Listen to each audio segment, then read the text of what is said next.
Okay, you guys, I see as people are trickling in, make sure you are moving towards the front, filling in the spaces in the middle. The session is close to being full, so we want to make sure we are having an opportunity for as many people to fit in as possible, because we can't have people sitting on the floor in the back for fire safety. So just making sure, trying to keep your bags on the floor rather than taking a chair, and moving in towards the middle so that people can filter in as they arrive. I'm just going to give you a few quick announcements. Remember, the exhibit hall is open until 5:15 today. There is a special panel discussion this afternoon from 4:30 to 6. Dr. Vollner will be there as well. Tim Vollner will be there as well. It'll be on the perspectives of the importance of behavior analysis and educational programs for students with autism spectrum disorders. Remember, in order to get to continuing education credits, you must complete and hand in a verification form at the registration desk prior to departing at your last day of attendance. This is where you'll put the codes given at the end of the presentation. So when the presentation is completed today, I will give you the code that you'll enter onto the form that's in your folder. You can access the PowerPoint and handouts for this session via the conference website or your GroupEO app. We're asking, upon the completion of the presentation, that you give us the feedback for the session via the GroupEO app, but you can also do it on paper and submit that at the end. Okay. Also, if you are, let me see here. Yeah. If you are an ASHA member watching remotely via the webcast, CEUs are not available through the Penn State or Patent. As an attendee of the webcast, you may print a copy of your attendance certification and submit that certificate to ASHA certification directly for the contact maintenance hours. If you are a person in the audience, please submit the bubble sheet per the conference directions prior to leaving the conference for the ASHA credits. Okay. So I'm excited to announce here we have Tim Vollner. He recently received his PhD from the University of Florida in 1992. That's not very recent. I know. I should tweak this, right? From 1992 until 1996, he was on the psychology faculty at Louisiana State University. From 1996 to 1998, he was on the faculty at the University of Pennsylvania Medical School. He returned to the University of Florida in 1998 and is now a professor of psychology. His primary area of research is applied behavior analysis with an emphasis on autism, developmental disabilities, reinforcement schedules, and parenting. He has published over 150 articles and book chapters related to behavior analysis. He was the recipient of the 1996 B.F. Skinner New Researcher Award from the American Psychological Association. He received another APA award in August 2004 for the significant contributions to applied behavior analysis. He served as the editor-in-chief of the Journal of Applied Behavior Analysis from 2014 to 2016, and he is a fellow of the Association for Behavior Analysis International. So let's give a warm welcome. Thank you. So I think both mics are on. Do I need to turn this one on? Yeah, you might, so that we're not getting any light. Maybe it's not on. I'm not sure. Well, can everyone hear me okay? Okay. Well, we'll just go with it. Well, thank you for the introduction, and I'm really happy to be here. I come to this conference almost every year, at least in recent years, and I've always enjoyed it, always enjoyed the interactions with the audience. And I know there was a bit of a poll at the initial session about who was a behavior analyst, who was a parent, but I'd be interested in the same sort of information for our discussion today, because it might sort of direct how we talk about things or which things we talk about. So by a show of hands, could you tell me if you are a behavior analyst? Okay, probably more than half. Raise your hand if you are here because you are a parent of a child with autism. Okay, maybe about a quarter. And then how about other professionals? Of those, teachers? Okay. Any speech pathologists, speech language pathologists? Okay. So, okay, great. We have a very diverse group. And I hope to use, when I use terminology, that I explain it well enough to you. And those of you who are board certified behavior analysts, I hope you recognize that I might need to review some of the terms and go over things, but I'll try to do so in a way that might be beneficial to you in your own practice as well. In fact, the very first part of the presentation is going to have a feel of review. You might think of it, for those of you who are behavior analysts, you might think, well, that's stuff I've heard before. But I'm going to try to emphasize some subtleties of it, because I will loop back in the second half of the talk and describe how some very subtle pieces of information that we've gleaned from the behavior analysis literature is really influencing the way that we set up differential reinforcement procedures. So this title is somewhat of an odd title, but it was one that I came up with because it's a phrase that I found myself using with many families of children with autism spectrum disorders. I essentially tried to relay the notion that this is a lifestyle change. This is something that you just have to get used to. It's the way that we must interact with other human beings. But I also like this as a title because, to be honest, it is sort of my life credo. I believe that we should all interact with other people in a way where we're providing differential positive reinforcement for the actions of other people when they do things that are kind to us, when they do things that are appropriate, the things that are helpful to us. Let's maximize reinforcement for that. And when people are doing things that are not very helpful to us, then we minimize reinforcement, or if somebody is engaging in dangerous behavior. So I almost look at our discussion today as sort of a microcosm for how all of us might approach our lives and our interactions in the workplace with our colleagues, if we're teachers, with our students. So I think that this topic is broadly applicable, but I will be focused on the research that my students, colleagues, and I have been conducting really for, I hate to say it, close to 30 years now to really develop these models. I looked back at my past talks here at the National Autism Conference, and last year I talked about automatic reinforcement. 2 years ago I talked about antecedent interventions. 4 years ago I talked about differential reinforcement. So I was excited to kind of get back to it because we have some new studies coming out that have really kind of further confirmed our original theories and hypotheses about the best ways to make differential reinforcement work. So you may see some familiar slides if you were at some of those prior presentations, but they're ones that I think relate to our current topic as well.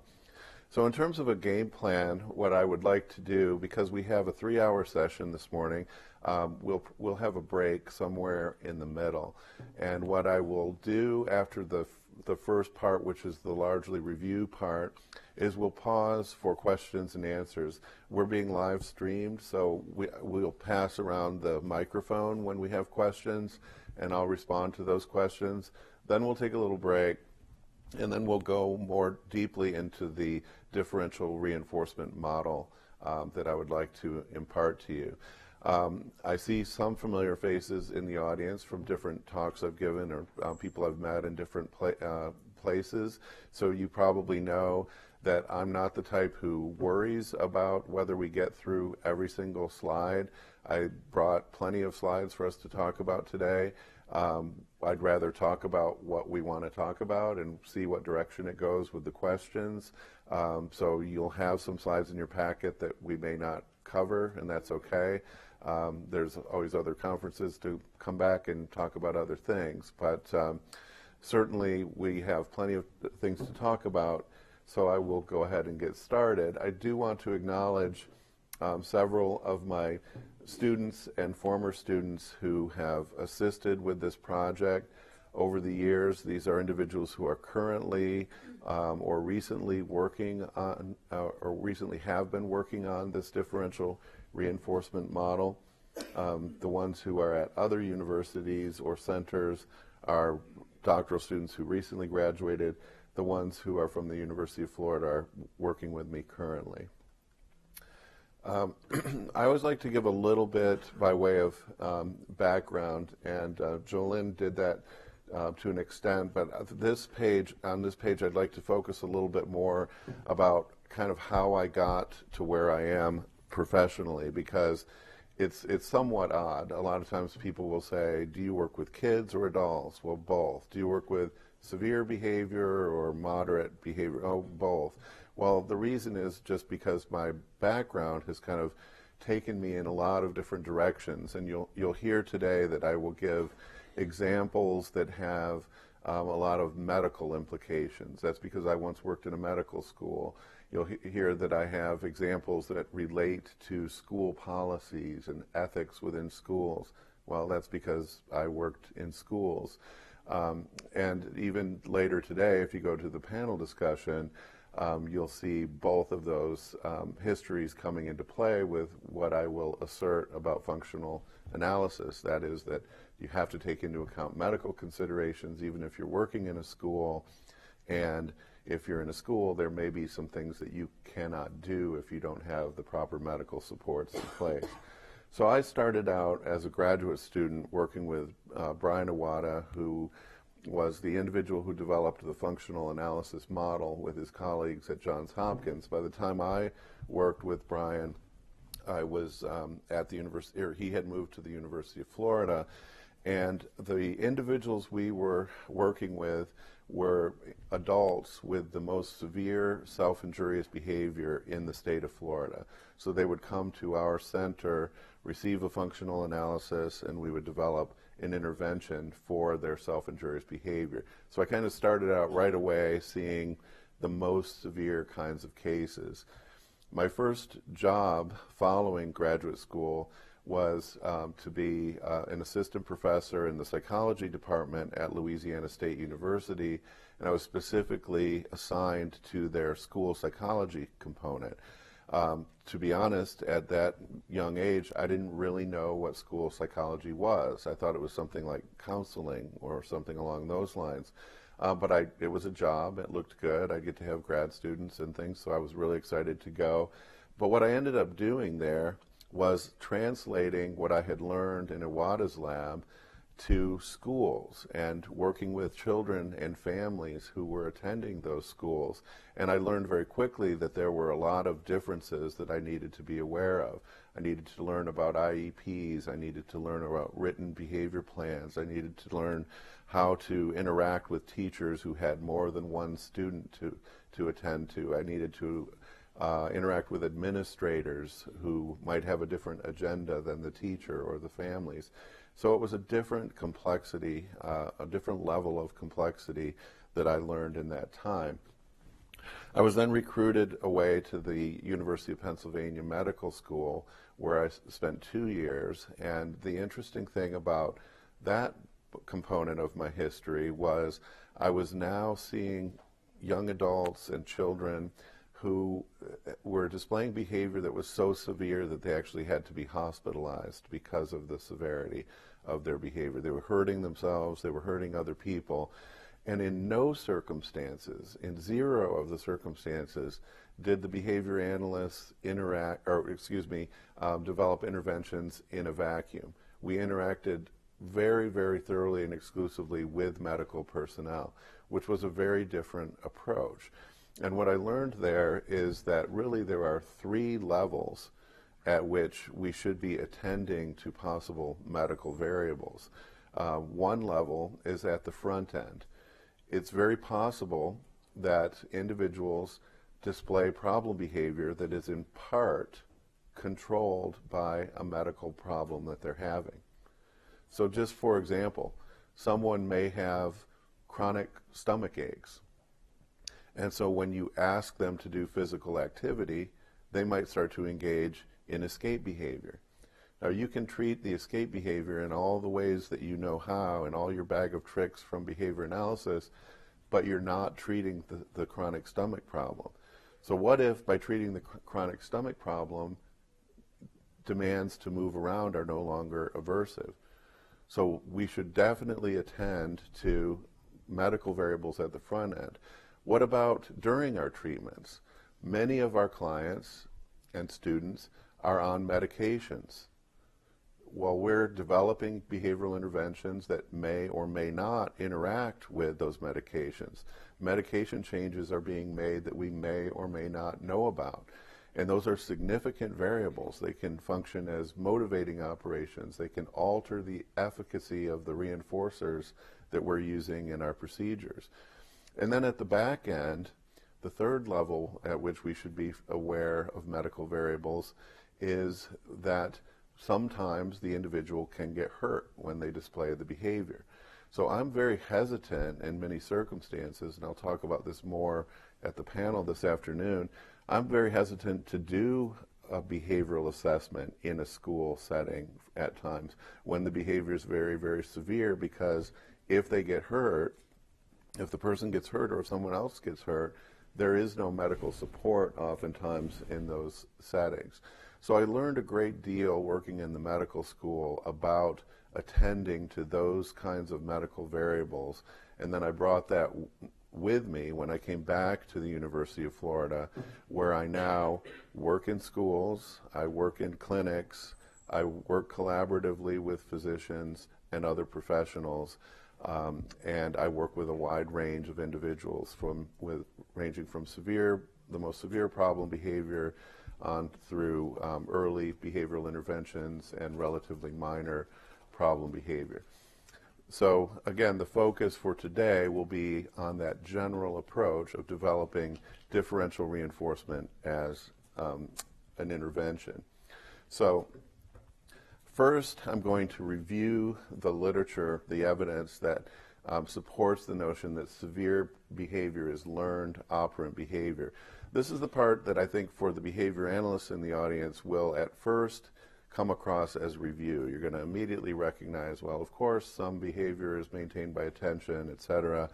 But I'm hoping that this part of the talk is a little bit more nuanced insofar as I hope to review the various types of attention that have been shown to function as reinforcers for different kids in different contexts, and talk about why those types of those forms of attention or escape or whatever it might be functions as a reinforcer, because that's going to be important when we loop back to developing differential reinforcement. And I'm going to give a little bit of a spoiler here, but the reason is because we can't always cut off the source of reinforcement. So those of us in behavior analysis go around tending to believe I'm going to reinforce the appropriate behavior and I'm going to place the problem behavior on extinction. In other words, I'm not going to reinforce that behavior. Well, if you've been in the field long enough, you know sometimes you have to reinforce the problem behavior. So I'm going to go through a list of reasons why that is true, and then we'll kind of loop back to our different types of reinforcement to see at times it's unavoidable, and we need to come up with procedures that are flexible enough to treat the behavior in the face of those other variables competing against us. Second, I'm going to discuss the concept of choice as it relates to operant behavior. I put the word choice in quotes here because in applied behavior analysis we use the term a little bit differently, and I'm going to go through some models based on the notion of choice and how we use that term because it sets up the differential reinforcement model that I will be discussing in the second half of this morning. Third, I'll describe how differential reinforcement is a logical treatment. It's a logical approach that could and should be adopted as a way of life. So again, I'm not just saying we should use differential reinforcement as an intervention for kids who have severe problem behavior. True that we should, but also that this is an approach that we can use to prevent the development of future problem behavior. This is an approach we can use to get along better with our colleagues, with our students, and so on. And then finally, I'm going to talk about some ways, time permitting, that we can translate this information into everyday life. And there are specific forms of care provider training that have been demonstrated to be most effective. And the reason that I'd like to focus on these approaches to the extent that that is possible is because what is often ignored is that care providers' behavior is also sensitive to reinforcement contingencies. So we go around talking about how the child's behavior is reinforced by attention or getting tangibles or getting escape. But think about for a moment how the teacher's behavior is reinforced or the parent's behavior is reinforced. Let me give you just a really easy example to think about. What about the case where, for example, a child is playing with an iPad and the power runs out in the iPad, and the child just starts to swat himself in the head, scream, bang his head on the table, and the parent quickly takes it, changes the battery or plugs it in, charges it up, or finds another iPad and gives it to the kid, and whew, now the kid's fine.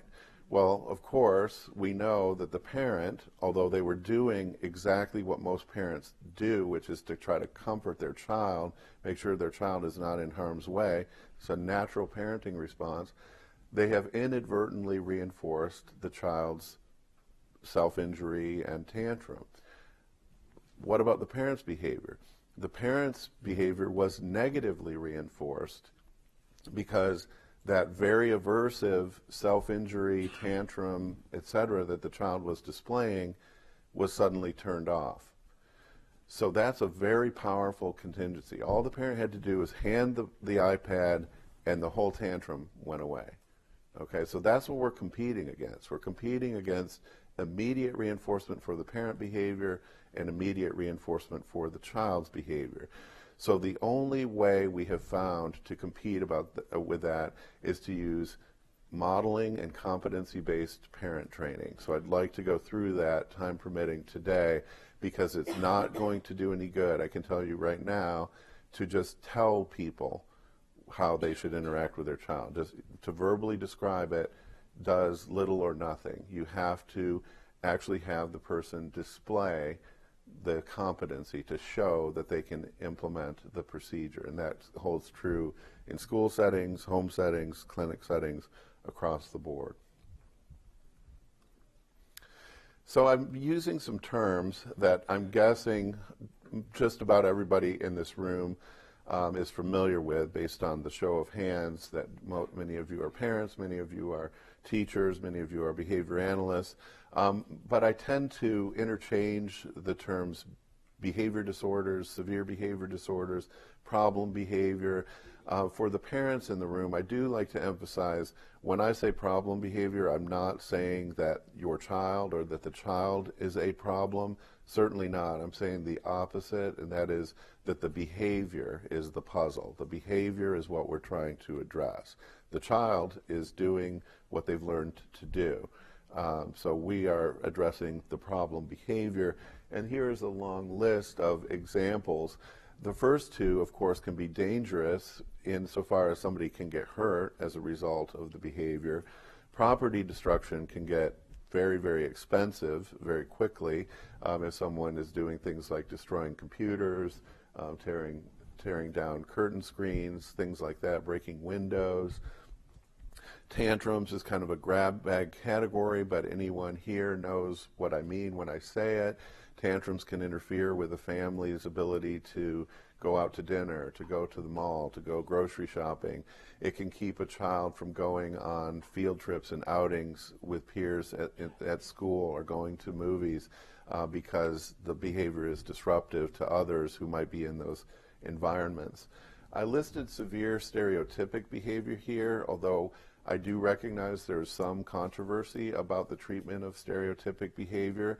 We all display some automatically reinforced behavior in some way, whether it's whistling while we walk or singing in the shower or something like that. So everybody has some form of what might be called stereotypic behavior. We might tap our pencil or tap our fingers when we're waiting in the doctor's office. But a lot of it is not harmful. It doesn't interfere. So really there's no reason to treat that behavior. But sometimes with kids with autism spectrum disorders, the behavior does start to interfere with learning. It might be the case that they engage in that behavior and it's so powerfully reinforcing that they won't attend to their instructional activity. I've even had some families who tell me that their child scares other people, and so they're afraid to take them in a public place. Now, I know part of that is cultural education, but the other part of it is that the family has a real impediment. So a family with a 6'5", 16-year-old son who suddenly starts going like this and waving his arm up and down may be perfectly harmless. He's just engaging in stereotypic behavior that to him is automatically reinforcing. But if a little kid runs by or somebody who doesn't know him runs by, they might be scared. And then the family wishes that they could eliminate that behavior or replace it with something else. So at times it can be important to address. And then classroom disruptive behavior, similar to destructive behavior and tantrums where it can be distracting to others. If someone is running around the classroom, yelling, throwing things down, that interferes with learning time for other people, and it's probably a significant enough form of behavior that we would need to address it in some way.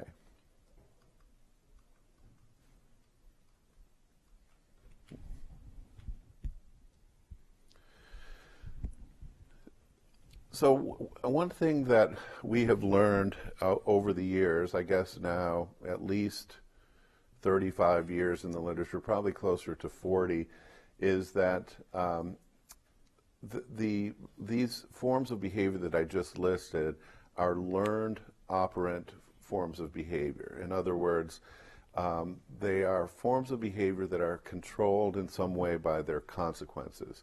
So just as when you walk into a dark room and you flip on the light switch and the light goes on, that's operant behavior because you engaged in some behavior and the consequence occurred, making that behavior less or more likely to occur in the future. When you say hello to someone and they say hello back to you, you say hello because you have a history of people saying hello back to you. Well, problem behavior is maintained similarly in the sense that there are consequences commonly that follow the behavior and strengthen it. So one broad class of such reinforcement is called socially mediated positive reinforcement.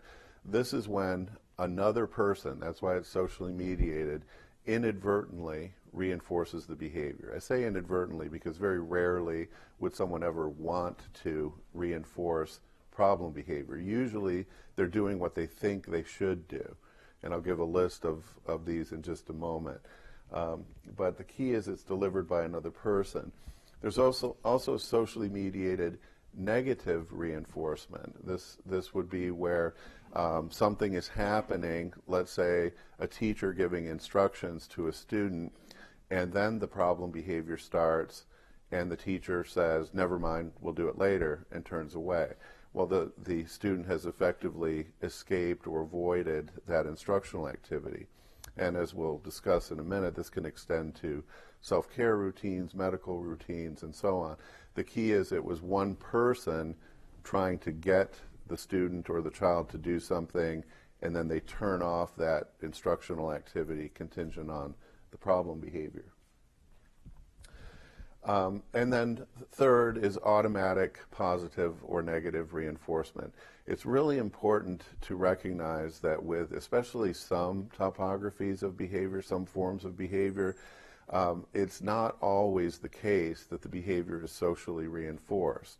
We have a tendency to always look for social reinforcement contingencies, but a pretty high percentage of problem behavior is automatically reinforced, meaning that the behavior produces its own source of reinforcement. So it doesn't matter if other people were responding to the behavior. That child could sit in a room alone by himself or by herself for hours and the behavior would persist. Think about something like cigarette smoking. So someone who is a cigarette smoker may have initially started smoking because they're imitating their friends or something like that, but over time the behavior starts to produce its own source of reinforcement, And the typical cigarette smoker will smoke even when they're alone, when there's no one else around. So there's not someone saying, hey, you're going to hurt yourself, stop smoking, cut that out. And so it's not a socially mediated source of reinforcement. Well, similarly, with kids with autism spectrum disorders, they will sometimes display behavior that, for whatever reason, produces automatic reinforcement. It could be reciting their favorite movies, it could be shouting, it could be rocking rapidly back and forth, it could even be slapping themselves in the face because it produces stimulation. Well, here I've put in bold the socially mediated contingencies. As I mentioned at the beginning, last year I spent an entire morning talking about automatic reinforcement and the implications. We won't be spending as much time on automatic reinforcement today. I'll touch on it a little bit, but because I just talked about it last year, I'm going to focus on the socially mediated consequences today. Let's look a little bit more about closer at what the literature is showing us in terms of the different types of socially mediated positive reinforcement that we've seen. Many studies have shown that attention comes in the form of comfort statements. So, for example, with a very small child who's banging his head or banging her head, a parent might pick up the child, soothe them, stroke their hair, say, calm down, it's okay, everything's going to be okay. Even with tantrums, we see that. It might be the case that a parent will come into a bedroom when the child is having a nighttime tantrum and soothe them in this way. So the comfort statement, again, is just, it's parenting behavior. It's what we all want to do. We want to soothe our child. So I'm not saying that parents should know not to do this. It's just that, unfortunately, it often will function as positive reinforcement for the problem behavior. Sometimes even just proximity will function as a reinforcer. We did a study in the late 1990s. We were working with a 6-year-old boy whose physician, pediatrician, had told his mother, when he starts to engage in this problem behavior, just walk out of the room, stay out of there until he's done. Well, he literally destroyed their entire house. He kicked holes through the wall, punched holes through the wall, hurt himself, had severe self-injury.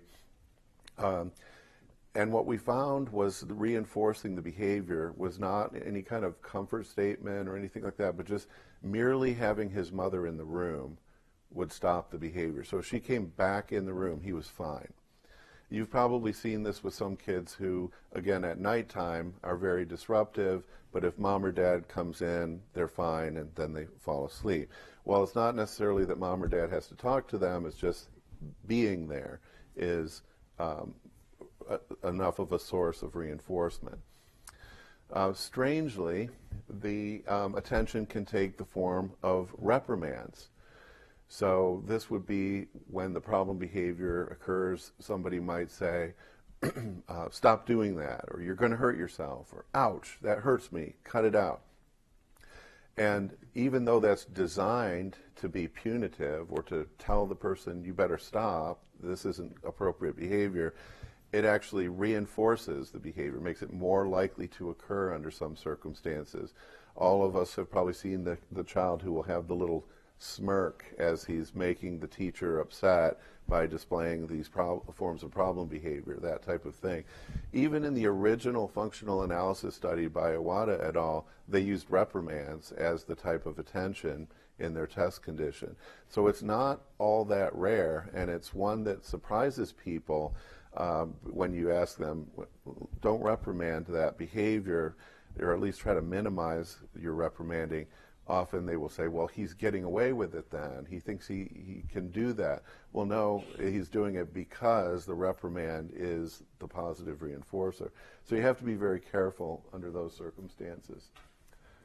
Even attention in the form of social interaction can reinforce the behavior. There have been numerous demonstrations of this where an adult will be interacting with another person. It could be another child, it could be another adult, and only when the problem behavior occurs will they then move over and have a social interaction with the child. They could be talking about, what are you going to have for lunch today? Who's your favorite baseball team? I like your shoes, whatever. But now the behavior has produced that movement of the adult coming back over and now interacting with the child. One that we're seeing more and more in recent years is when tangible items function as reinforcers. Now, there's a little bit of a historical background to provide here, because in the early years of functional analysis research, you did not see many examples of tangible items functioning as reinforcers.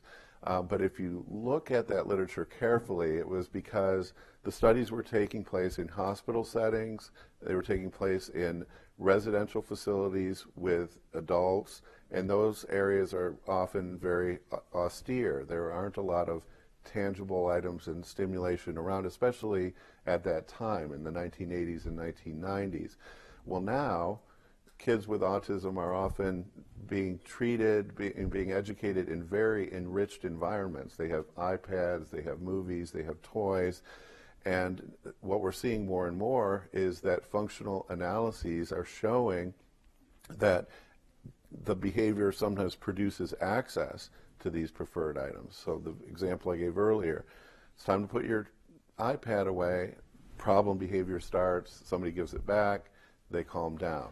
Or the child's getting hungry, they start hovering around the lunch area or around the kitchen area. They display problem behavior, a parent gives them some food. Oh, you're hungry? Here, this might tide you over until we have lunch. So the parent has inadvertently reinforced that behavior with access to the food items. So this is just really a short list of examples that have occurred in the literature, but it sort of gives you a flavor of the types of things to kind of watch for, and that what might be maintaining the behavior, because it will be important when you set up your differential reinforcement to try to minimize these consequences. So it might be impossible to completely eliminate them. Another one I could add is physical contact. Some individuals will display problem behavior because it produces physical contact. Well, if physical contact is a reinforcer, what are you going to do if they start to attack another student? You have to physically intervene. You have to stop them. So you might be inadvertently reinforcing the behavior.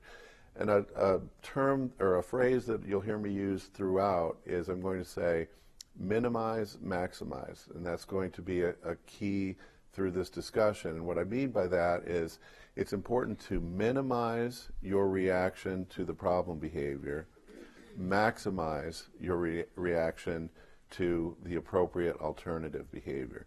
And the reason I say minimize instead of ignore, and I'll come back to this point in just a little while, is that it can be very dangerous to tell someone to ignore behavior. For the BCBAs and behavior analysts in training in the room, I would get that out of your repertoire right now. Make sure you never have a written behavior plan that says the word ignore in it. Let me give you a very tangible example. There was a case 6 or 7 years back where a behavior analyst told a teacher to ignore attention-maintained aggression.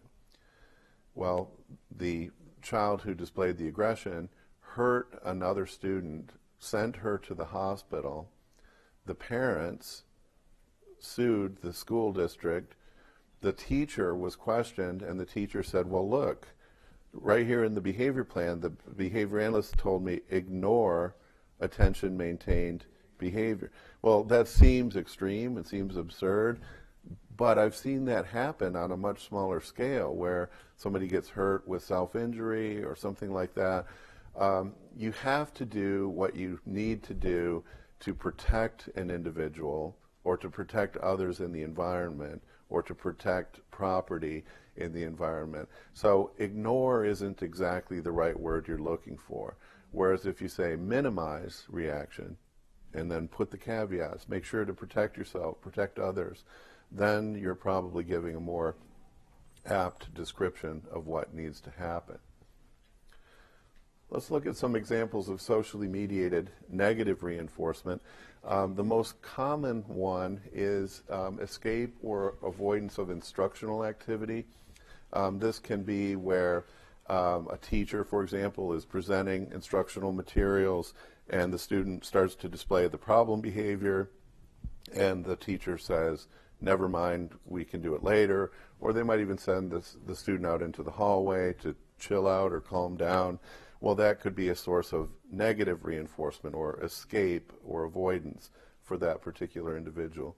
Now, I put in parentheses here that this includes a reduced duration of instructional activity.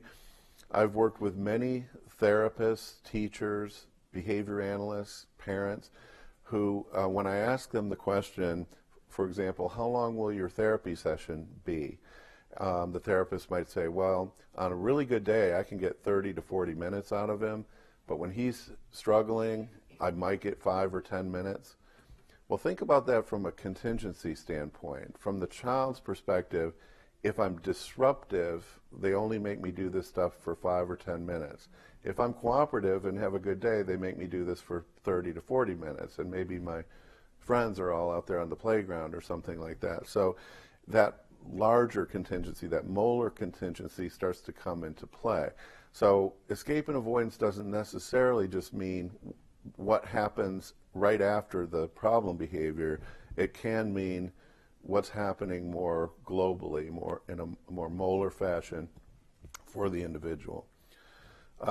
We're seeing more and more literature showing escape and avoidance of self-care and daily living routines.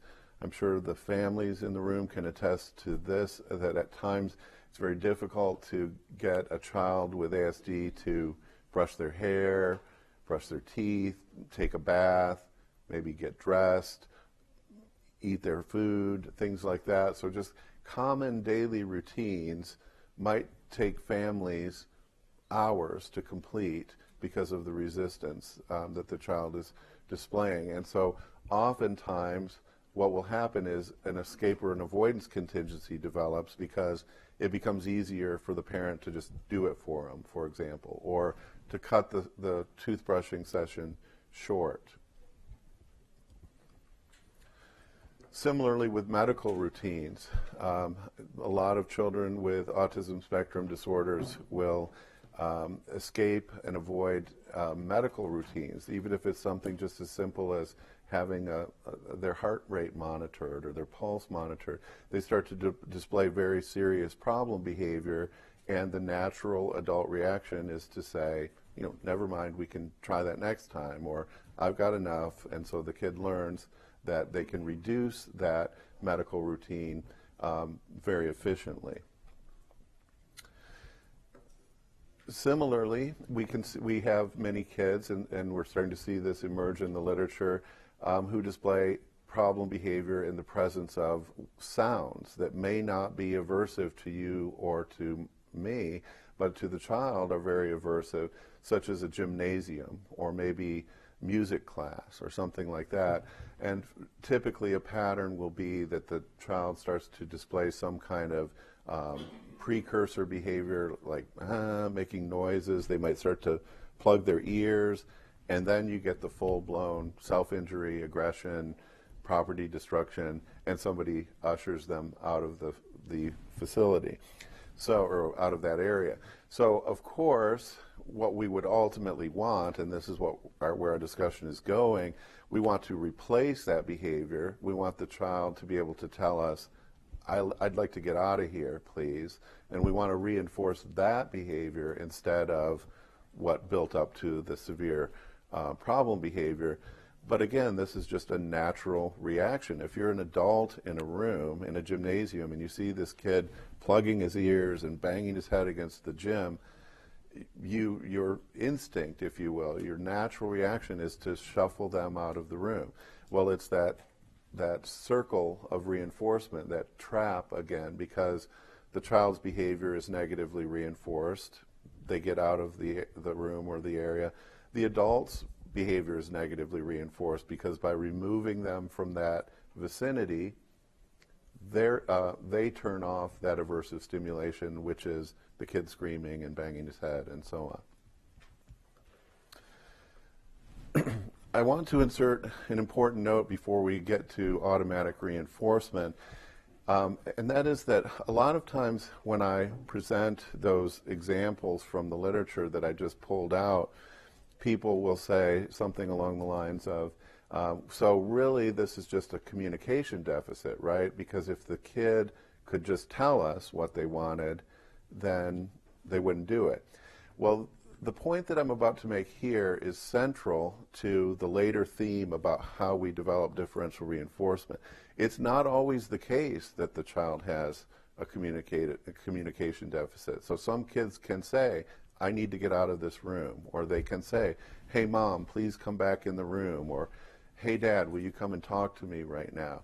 They have that repertoire. But problem behavior produces consequences more reliably and more immediately. We have mounds and mounds of data to back this up now, and I'll be sharing some of that with you today. But essentially what it looks like is something like this. We go into a home, observe a kid interacting with his family. Dad's on the phone. Dad's talking away, and the child says, hey dad, can you come and play with me? Not right now, son. I'm on the phone. And dad continues on the phone. All of a sudden, crash, something's been thrown off the family table. Dad says, I gotta go. Boom. And now he's attending to the child. So that child could talk, but that child could also smash things from the table.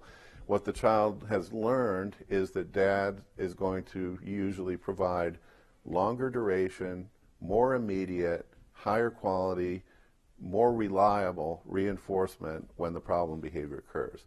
It happens in families, it happens in classrooms. We have the evidence for that. So our discussion in the second half of the morning today is going to be, how do we flip that around? How do we make it where the better outcome is for engaging in the appropriate behavior, and the less desirable outcome occurs when the individual displays the problem behavior. That's what it's all about. That's what differential reinforcement is. And it's not a procedure that you start and stop. It's a way of life. It's how you go through the day. As an adult, as a parent, as a behavior analyst, as a teacher, you move through the day engaging in differential reinforcement with all of the people in your classroom, with all the people in your family, whatever it might be. So it's a way of thinking. It's an approach. It's not a procedure. But understanding all of these subtleties about the behavior is critical for making that smooth transition into that way of life.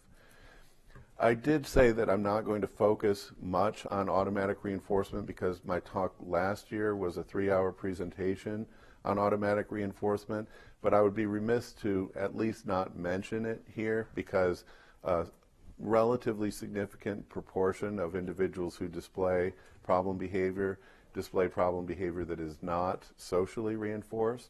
So just as a reminder, behavior maintained by automatic reinforcement simply means that it's not socially reinforced. The behavior produces its own source of reinforcement.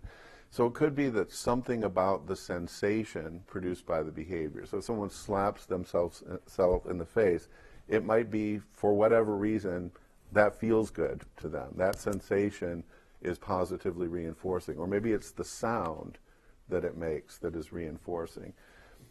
Some behavior is automatically negatively reinforced. Self-scratching is a common example of that, where if someone has a bug bite, say, or a rash, they might scratch that to the point of bleeding. And then as that wound is starting to heal, it starts to get itchy again, and they start scratching it again, and they open it up. Now, I always like to admit to audiences that I do this. And I do it at night when I'm asleep and I don't know I'm doing it. If I get a bug bite out on the golf course or something like that, that night I'll wake up and I'll look down by my ankles and there's a little bit of blood. It's because that itching is so aversive, and while I'm asleep, I engage in negatively reinforced behavior, which is to temporarily offset that itching sensation by scratching it. However, why don't I do that in the daytime? Well, my behavior is probably much more sensitive to social consequences. People have said, gross, you're bleeding, or I don't want to be near you, you've got blood on you, things like that. Whereas some of the kids we work with or adults that we're working with may not be sensitive to those contingencies. They don't really care about the blood on their ankle or something like that. So they may have a wound that keeps opening and reopening over time.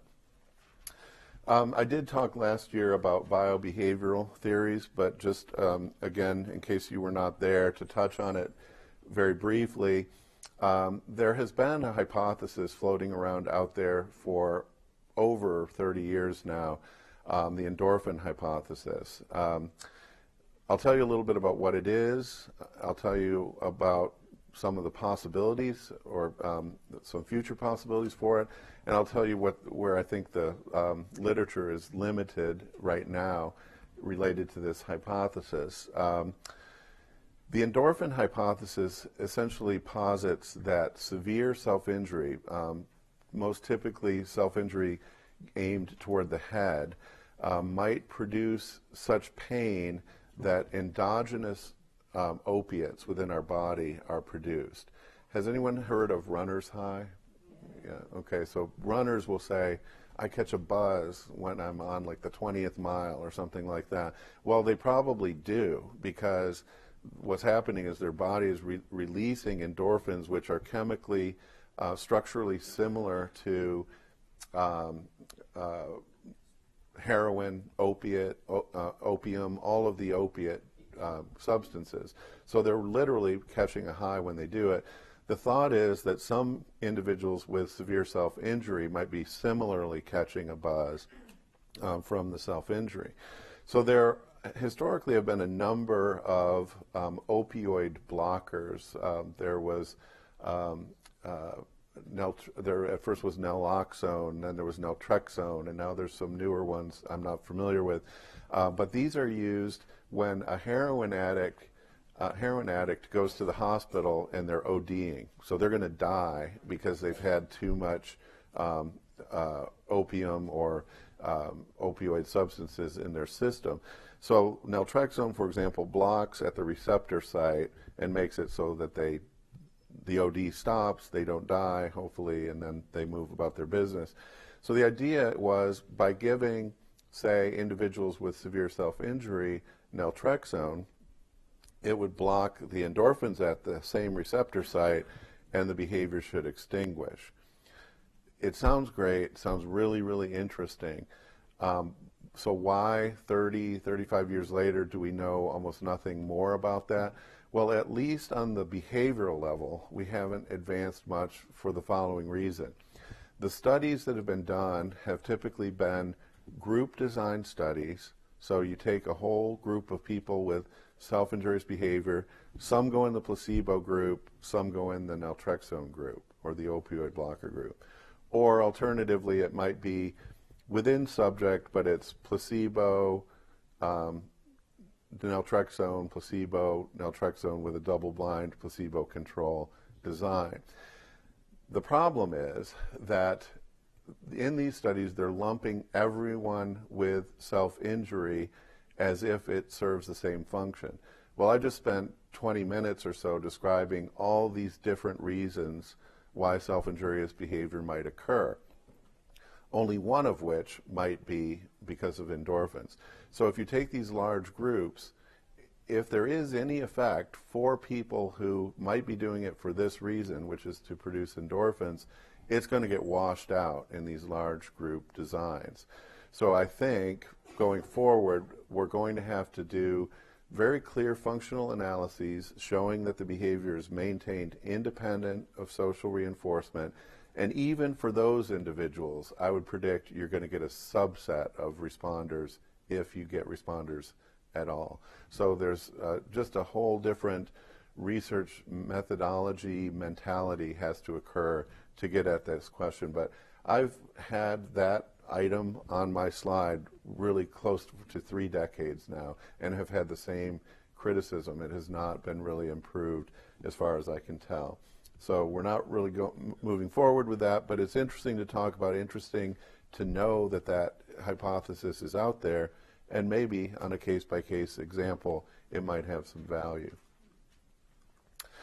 So I think most of you in the room are familiar with the functional analysis approach. This approach is designed to manipulate independent variables thought to potentially control target behavior.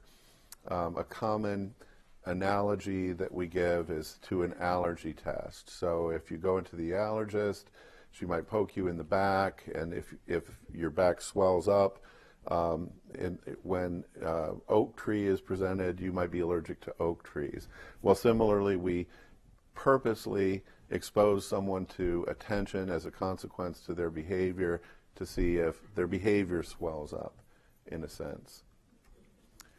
The term functional analysis actually has a more general meaning. It just means an experimental evaluation, experimental manipulation, but it has come to be used to mean a very specific type of assessment for behavior disorders, and that is where you test to see if certain consequences are going to elevate the level of behavior. There is a lot of utility to the functional analysis approach, and again, if you attend the talk this afternoon, the panel discussion, I'll go into this again, but it's important for, I think, understanding the rest of our discussion this morning. One reason for a functional analysis is scientific. If you think back to prior to 1982, for those of you who were alive back then,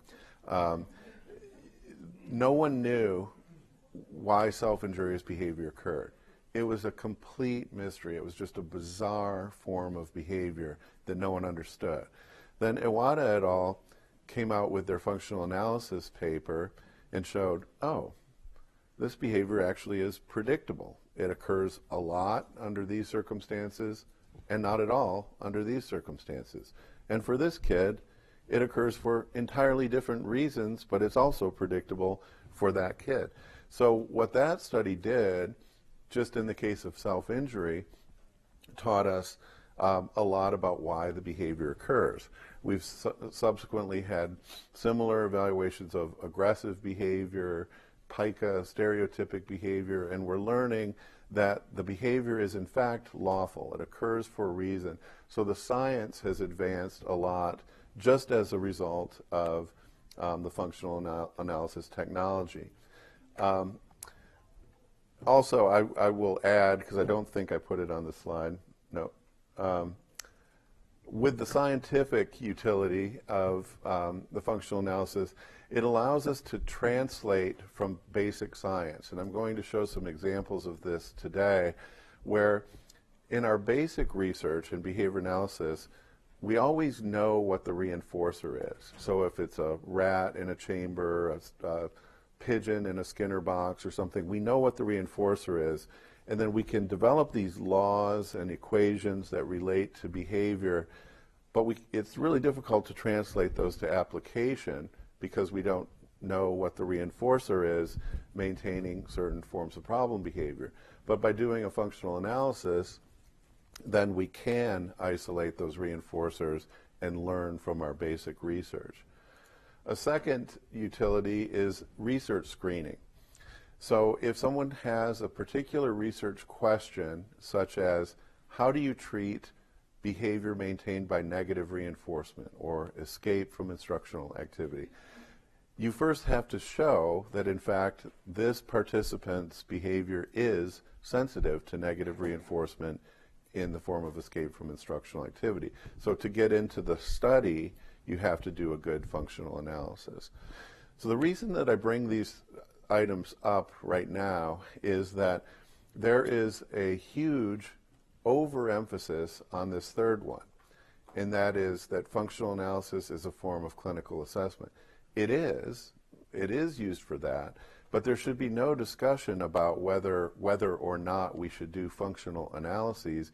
We have to for the first two reasons, scientific advancement and for including participants correctly in our research studies. The question about clinical assessment is how complicated, how elongated does your functional analysis have to be Well, the answer is not very. We're seeing more and more studies showing that we can do pretty abbreviated functional analyses that give us pretty clear information about the function of behavior, and then we can move on to our treatment. So I think there's some confusion about, do I have to do it how Iwata et al. Did it, or can I do this brief version? There have been many brief versions that have been validated in the literature. So for the clinical assessment purposes, do it, get your hypothesis, and go with your treatment. And even your treatment can be a functional analysis of sorts. You're confirming your hypothesis by putting it in play, taking it away, putting it back in play, and so on. For those of you who may not be familiar with the functional analysis literature, typically the assessments look like this. This is a pretty clear example of attention as a reinforcer for George, who displayed classroom disruptive behavior. Over here, although my axis got chopped off, it's responses per minute of disruptive behavior. Then we have sessions when we observed him along this axis. This is from Athens and Vollmer, 2010.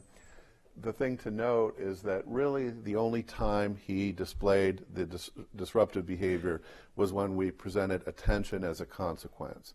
So we've isolated that attention is a reinforcer. And I'll come back to George later on today to kind of show how we use this information. Here's an example of negatively reinforced or escape behavior for Stephen. We have responses per minute, sessions. These are instructional activity sessions where we presented him with an instruction, and when he engaged in the problem behavior, we gave him temporary escape from that instructional activity. Here are some examples from a recent, actually a study that has not come out yet. It's in press in the Journal of Applied Behavior Analysis. This is what we typically see with automatically reinforced behavior. In this case, the behavior was stereotypic vocalizations. We tend to see that the behavior occurs in all of the test conditions, and then even when the child is left alone with no interaction, they persist in engaging in the behavior. So this is one that we did 1 year for Timmy, and then a year later we repeated it, and it looked almost exactly the same. Same with Abby, year 1 and year 2. The point of that being that behavior that's automatically reinforced doesn't necessarily then enter into social reinforcement contingencies. It stays automatically reinforced behavior. It's producing its own source of reinforcement. Okay, so let's move on now to where we're going with this. All that is kind of background leading up to what we're talking about in terms of implementing differential reinforcement. Well, in 1992, as I like to say it, there were two fools who provided a definition of differential reinforcement of alternative behavior, and it went like this. Reinforcement of some alternative response while placing the problem behavior on extinction. Well, the fools were me and my mentor, Brian Iwata, who we know is not a fool. But joking aside, that is how we defined differential reinforcement of alternative behavior 26 years ago. Well, the problem with that is, as I've already hinted, there are many occasions when we cannot use extinction in a differential reinforcement procedure. So I have been using a revised working definition that looks something like this: providing greater reinforcement along at least one dimension for alternative behavior in comparison to reinforcement for problem behavior. That's kind of a mouthful, but I think it will become clear in the next half hour or so. Basically what it means is that we want it to pay off more to engage in the appropriate behavior. So I may still need to physically block problem behavior, but I'm going to do a lot more than that when appropriate behavior occurs. I'm going to throw a party when the appropriate behavior occurs. So minimize reaction for the problem behavior, maximize reaction to the appropriate behavior.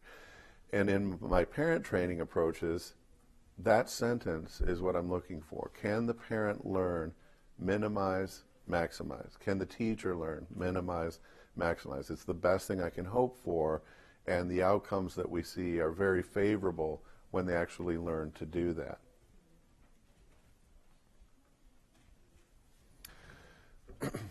So here is the rule of thumb. If there's anything that I'd like you to take away from our discussion today, if you can remember this, minimize reinforcement for problem behavior. If you can place it on extinction, that's great. I'm not against extinction. Tomorrow morning to the applied behavior analysis class here, this is going to be the focus of my entire discussion, is treatments without extinction, or when you can't do extinction. And one thing I'm emphasizing is I'm a fan of extinction. I think it's good. When you can cut off the source of reinforcement, do it. But there are a number of reasons when you cannot do why you cannot do that at all times. Then the second part is maximize reinforcement for appropriate alternative behavior. This is just a very simple example of DRA. Most of you in the audience have seen this type of thing. It's from a study we're working on currently. But it's just, I like to show it because it shows the beauty of our field. It just shows there are not many aspects of education or psychology fields that can push and pull behavior around in this way and end up with a favorable outcome. So I like to show it at this point, and I'm going to come back to this kid shortly. But in baseline, this child engaged in approximately from about a half a response to 2 responses per minute of problem behavior. We taught a simple communication response, which in his case was hand a picture exchange communication card. And then we minimized reaction to the problem behavior, and it went away, reversed to baseline, and then went back to treatment. So in the ideal world, this is what DRA would look like. So DRA is essentially a concurrent schedule of reinforcement. What that means is there is reinforcement available for one response and reinforcement available for another response. In this case, it's appropriate behavior and dangerous or problem behavior. When we, for those of us who are behavior analysts in the audience, in the group, when we come into the picture, usually baseline circumstances, that is the reinforcement schedules, favor problematic behavior. So you go in and what you're going to see is the problem behavior is paying off more. That's why you're called. That's why you're in there. Under treatment circumstances, we want the schedules to represent the opposite, and that is where the reinforcement schedules favor the appropriate behavior. So your job then is to turn that around. You take the baseline and say, well, of course he's going to display the problem behavior because it's paying off in all these different ways. So what can we do to flip that around and make it where the appropriate behavior pays off more and pays off a lot more than the problem behavior? Ideally, this would be extinction versus reinforcement. However, as I've mentioned several times now, there are circumstances when extinction is not possible or is not practical. After we take a break, I'm going to go through some of those circumstances as a short list where extinction is not practical or not possible, and that will provide the basis for the rest of our discussion.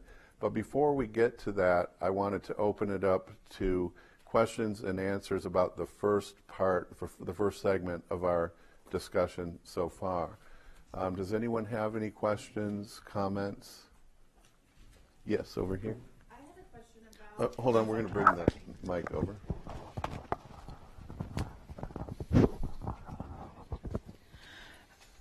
I just had a question about the graphing that you showed that represented like auto-positive behaviors. Yes.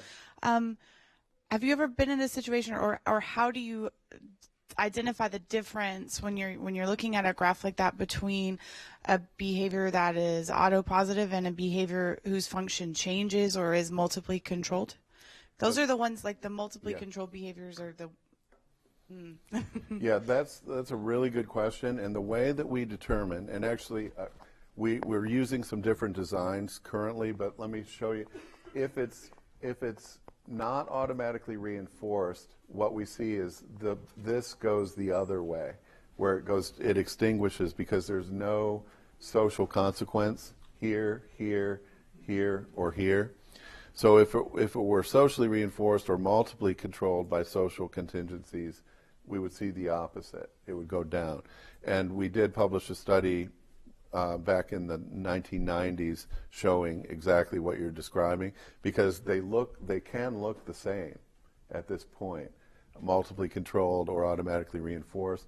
So the key is this: what happens when you don't reinforce it? Now, Angie Quirum very cleverly a few years ago did an approach where she did this part first. So she didn't have to go through all the other stuff. If the behavior persisted, she inferred it's automatically reinforced. If it went away, then she started testing social reinforcement contingencies.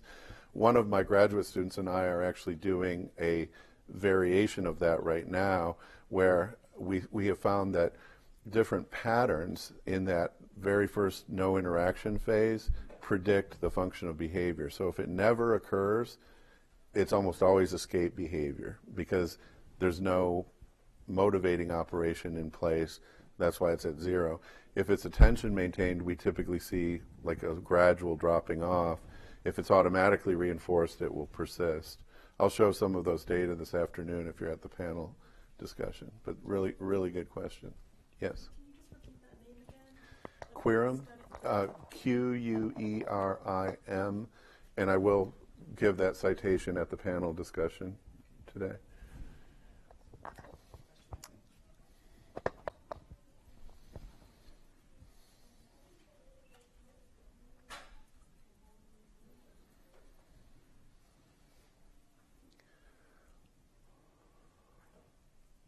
Hi, I'm coming from sort of a parent standpoint.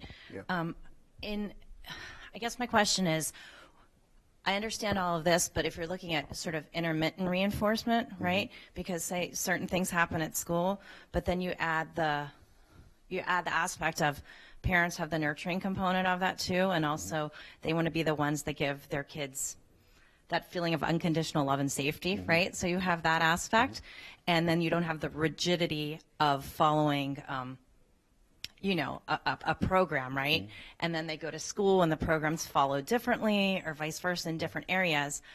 What does that do in terms of reinforcing the behavior? Because they are getting intermittent reinforcement too.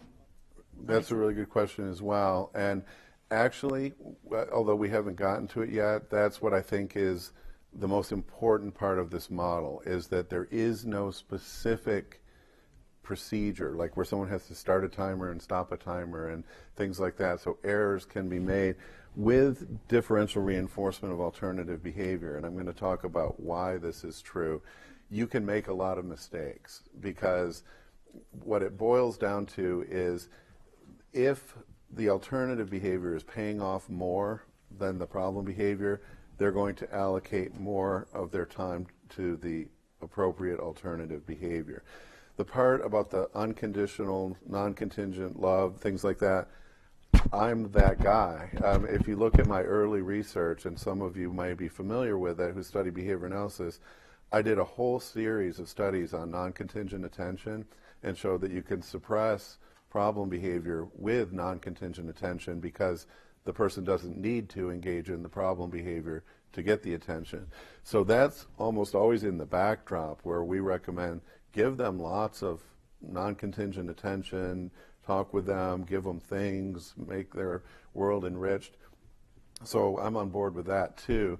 This overlays on top of that to try to make sure everybody's on board with reinforcing the alternative more than the problem behavior, and it's a matter of getting that going in every location. right after the break, I'm going to hit on what you're talking about in terms of why that can be a problem.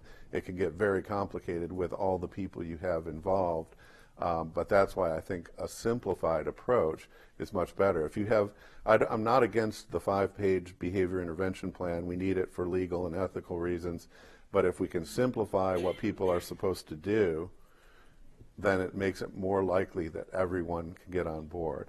But we will touch on that some more in the second half. Thank you. Yes.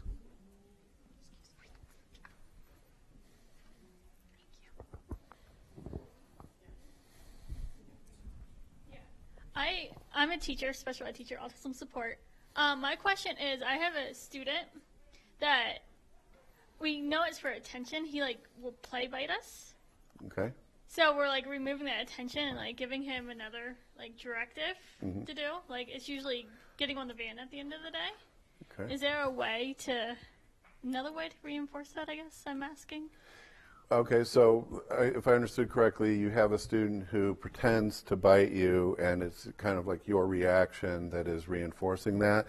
Yeah, so I'm going to put a grid up in the second half, and as kind of a thought exercise, you can work through what could I do to make it where some other behavior is paying off more. Like, what if you taught him to give a high five, and boy, the world exploded when he did that. He got lots of attention for a long period of time, better attention, better reinforcers. So his choice would become do the fake bite and get that little flinch, or give the high five and then the party starts. And that's what you want to kind of set up, is that it's more likely. Now, I'm not saying you're going to eliminate it to zero, but it becomes more likely. And that also raises a more generic point about data collection. There's a problem that I see in school and family settings that I call the binary problem. If you don't have data on, say, the transitions to the bus, and someone says, is this still a problem? If the student is doing it at all, the answer that you're going to give is yes, it's still a problem, he's doing it. But what if he did it every day for 2 weeks in a row, then you start a DRA procedure, and now he's done it 4 out of 10 days. You might have a downward trend, but the binary problem is where you say it's either happening or it's not. So I would get a really good data system in place to monitor whether you're having that effect, because it might be very subtle, and he's got a long learning history leading up to it. And some of the data I'll show you in the second half shows that it's not like a sudden change. It can be very gradual as the person is learning the new contingencies. But yeah. I kind of have 2 questions Okay. about the same child, so Okay. I'll try and I started 2 years ago working in a school district with a child with a pediatric TBI, and she came to us very shortly after she suffered the injury. So we work with her medical team and her neurosurgeons, or we get a lot of information from mom and also our Brain Steps team. My problem is I've really found it challenging to know what I know about behavior and also incorporate the medical side of it. So we ran into kind of 2 different problems that I've been tackling, and one of her main behaviors is mouthing items. So I have her medical team that tells me this is where she's kind of stuck in those stages with where her brain was injured. Mouthing is always going to be a problem. It's never going to go away. And then we get into this circular wheezing type, well, then what am I going to do? She's mouthing 60 to 70% of her day. And she's in gen ed a lot, and it's dangerous, the things that scissors and ice salt rocks, during winter time outside, a lot of dangerous things, medication, things that it's dangerous for her. My problem is extinction hasn't been successful because she's so fast that she's getting that automatic reinforcement constantly. If I try response blocking and extinction, it really spiked her biting and aggression towards staff and tantrums.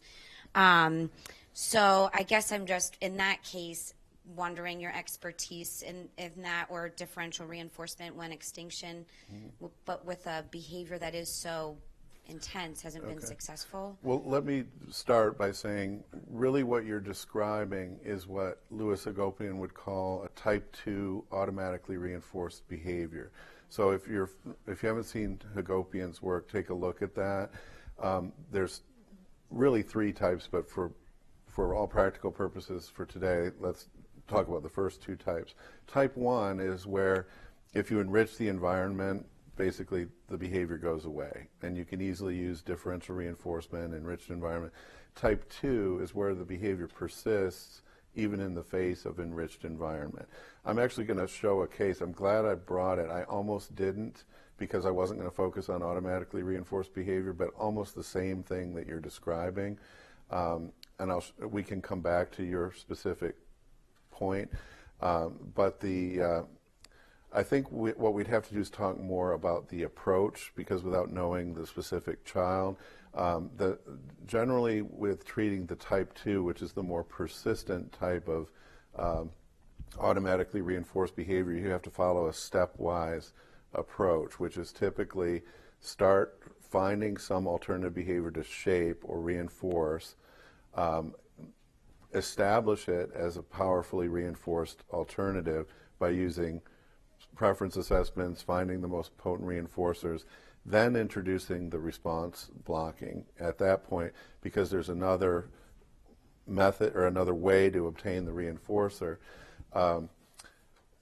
The issue about response blocking, and there's so much I didn't bring that I'd love to talk about because of the questions you're asking, but response blocking, as you may know, can serve either a punishing function or an extinction function. And the way that you can tell is first block every single response, second block every other response. And if when you block every other response the mouthing persists, then that's an extinction procedure because you've turned it into an intermittent reinforcement schedule.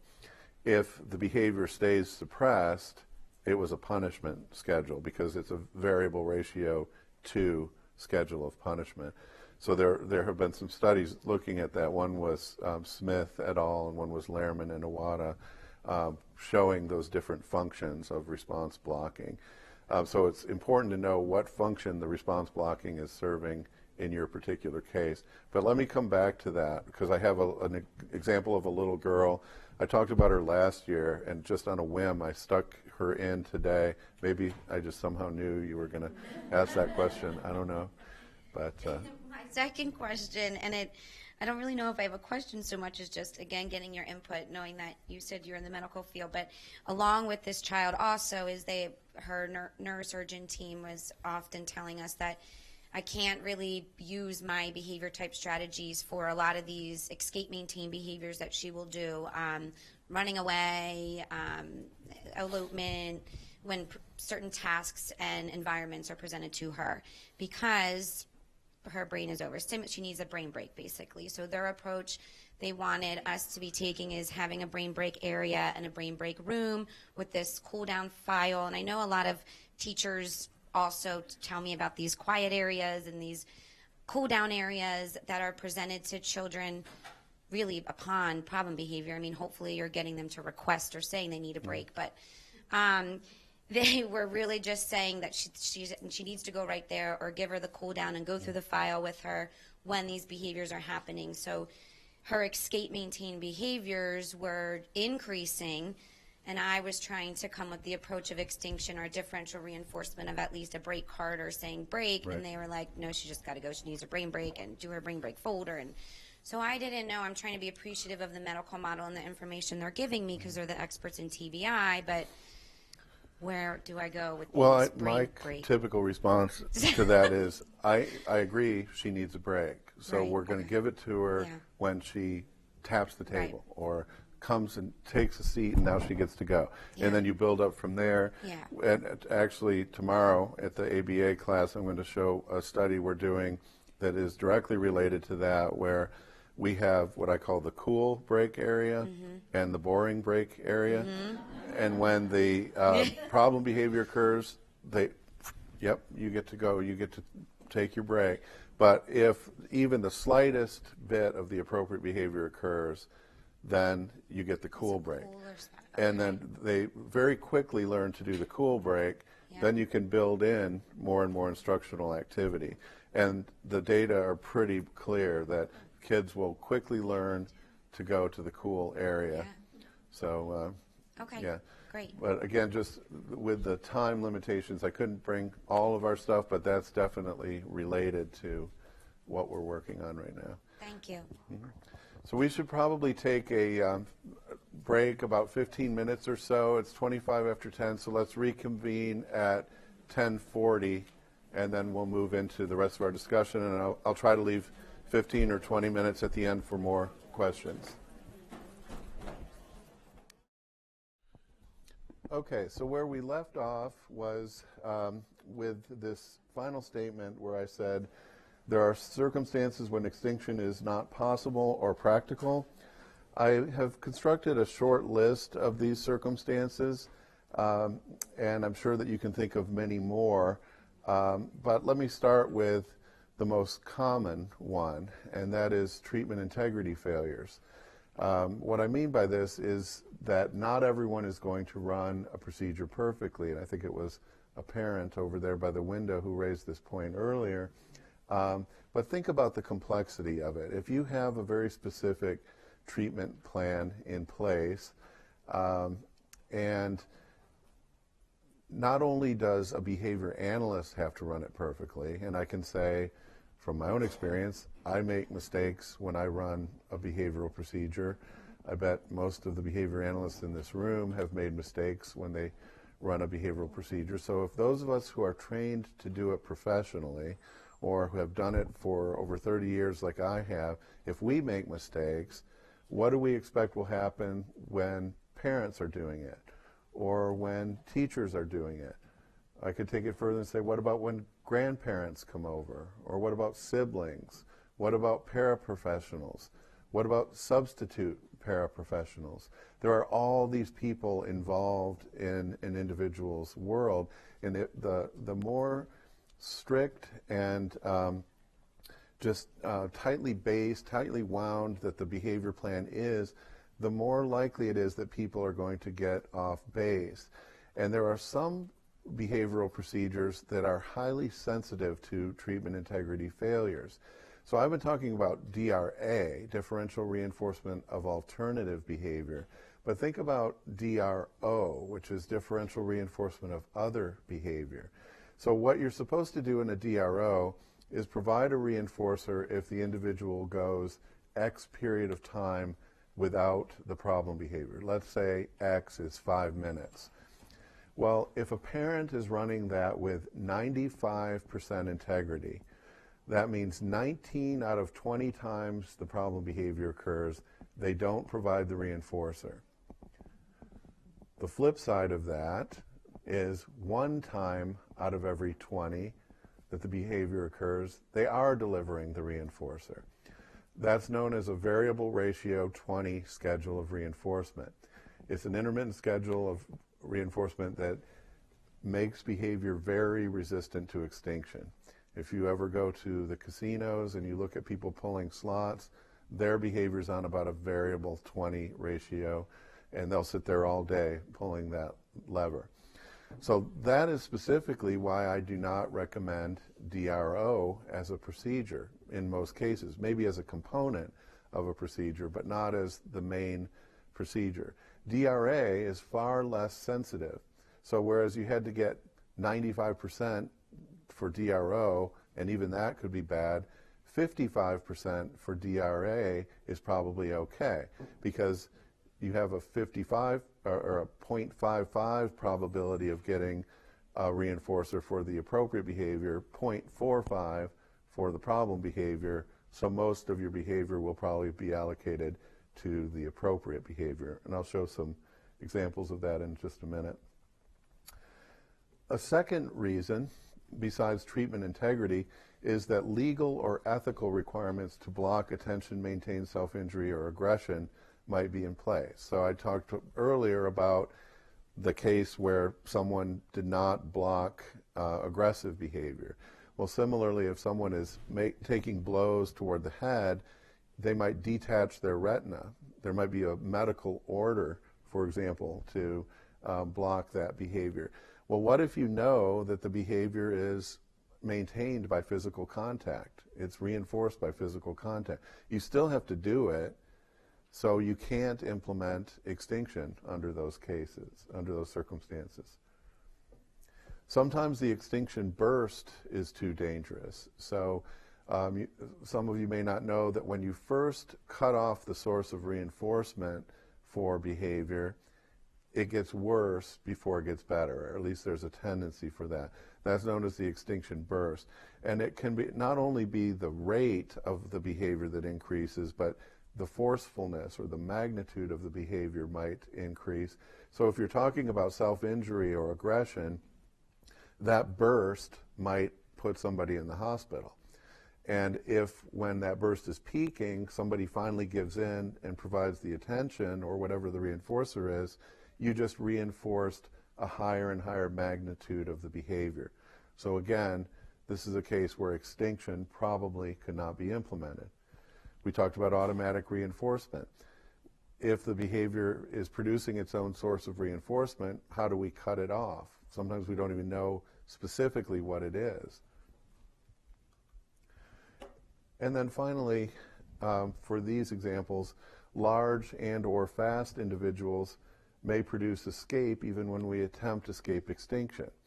So if someone is a therapist or a parent is 5'2", 120 pounds, and their student or child is 6'3", 280 pounds, I really can't imagine them physically guiding the student or child through the activity they're trying to have them do. No, because that person is stronger, maybe faster.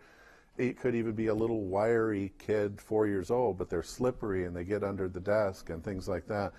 There are a number of physical reasons why we can't always implement extinction.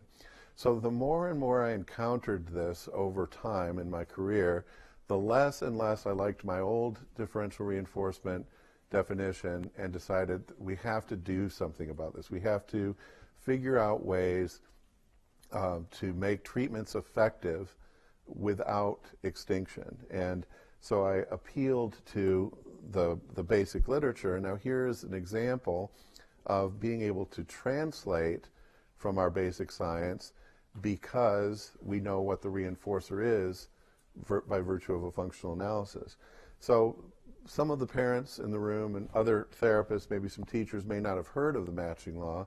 Behavior analysts have probably heard of it, but you may have forgotten what it was from your grad school days and things like that. So I'll tell you what it is, and then I like to go through a thought experiment to show you how simple this actually is. Some of you may have seen this demonstration because I've done it in past years. Let me give you the mouthful. In a concurrent arrangement, the relative rate of one response alternative will essentially match the relative rate of reinforcement for that response alternative. Okay, so cool thing is we can predict, relatively speaking, how much problem behavior will occur in relation to appropriate behavior, and we can base that on the relative rates of reinforcement. Another cool thing is this is a law. There aren't too many things in behavior analysis that we call a law. So we have a scientific law at our hands. How do we apply this to the treatment of problem behavior? Well, I didn't bring my little diagram that I usually bring, but I'll do the thought experiment anyway. Suppose over on this side of the room, we have a big green button. And when you press that big green button, on average, once every minute, a $100 bill falls out. Okay? That would be kind of cool to press that button, wouldn't it? Now, on the other side of the room, we have a big red button.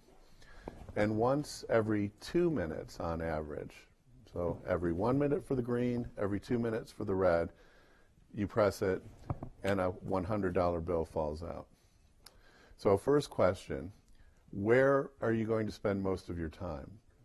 By the green button, right? Because it pays off more. How much more time, if I left you in here all day long, how much more time would you spend by the green button than by the red button? I'm hearing two different answers. One is I'd spend all day there. Well, if you did, you'd miss out on a whole bunch of $100 bills that are coming out of here. So the optimal strategy is going to be to go back and forth a bit. But the other answer I'm hearing is twice as often. I'd spend twice as much time by the green button. And that's the correct answer because that is what is predicted by the matching law. There's relatively twice as many reinforcers available for the green button, so you're going to spend twice as much of your time. So if you were in here all day, at first you would just do crazy things going back and forth, but eventually you'd settle in to spending twice as much time. The reason that I'm confident in that prediction is because back in 1961, with pigeons, and as I like to say, a pigeon has a brain about the size of my pinky nail. Pigeons perfectly match with colored buttons. So Herrnstein set it up where one key pack was reinforced on a certain schedule, another key pack was reinforced on a different schedule, and this diagonal line going down here shows what the pigeons would do if their behavior perfectly matched the relative rate of reinforcement. So each of these data points represents a pigeon's performance, and as he changed the schedule, like made it where the ratio was more toward one key than the other or less toward one key than the other, the pigeon's performance changed and adhered almost exactly to the laws of matching. And so this was the original study that gave us the matching law. Now, subsequently, this has been studied in dogs, cats, humans, college students, elderly people, you name it, across the board. Organisms match when they are in these circumstances. Their behavior matches the relative rate of reinforcement. In the early 2000s, Jason Beret and I examined this with college basketball players. When college basketball players bring the ball down the court, they have a choice between shooting a three-point shot and shooting a two-point shot. Well, the reinforcer is stronger for making a three-point shot, so we had to factor that into the equation. But basically speaking, if you look at the proportion of reinforcement for three-point shots and the proportion of shots taken from three-point range, these college basketball players matched almost perfectly what would be predicted by the matching law. We did this with the men's team, with the women's team. We later did it with NBA, and what was interesting about NBA is for a while they moved the three-point line in closer and then moved it back out, so we had a naturally occurring reversal design and showed that the NBA players' behavior matched the relative rates of reinforcement. So what does this have to do with kids and our question at hand? Well, in 2002, John Barrero and I published a study wherein we conducted functional analyses of problem behavior for 4 kids, and we identified the reinforcer or reinforcers for their problem behavior, because in some cases it was multiply controlled. And then we went into their natural environments and observed the proportion of those reinforcers delivered following problem behavior within 10 seconds versus the proportion of those reinforcers following appropriate behavior. And what we found was that the kids perfectly allocated their behavior almost exactly where you would expect it to be given the matching law. So in other words, their behavior was lawful. The kids were allocating problem behavior more than appropriate behavior because more of the reinforcers were available for problem behavior. So this becomes critical as we develop our model of treatment. Some people criticized that study saying that's just a correlation. We don't know for sure if that would happen if the variables changed. Well, the first effort at this was by Carrie Barrero, John Barrero's wife, who showed that when she changed the schedule, in this case, variable interval 20 seconds for problem behavior versus variable interval 60 seconds for appropriate behavior, problem behavior occurred more often. Why? Because it was producing reinforcers 3 times more often. She then switched it, and now appropriate behavior occurred more, and she switched it back, and now problem behavior occurred more. So you can no longer criticize it as just simply a correlation. She was able to push and pull these rates of behavior around by changing the schedules of reinforcement. So let's take a look at what we mean when we talk about choice in behavior analysis, because this sets up our approach to differential reinforcement. What we're referring to is allocation of responding on 2 or more response alternatives. So when we did the thought experiment, you had a choice between pressing the green button and the red button, okay? And your allocation of behavior is essentially what your choice is. We would say she chose to press the green button twice as often.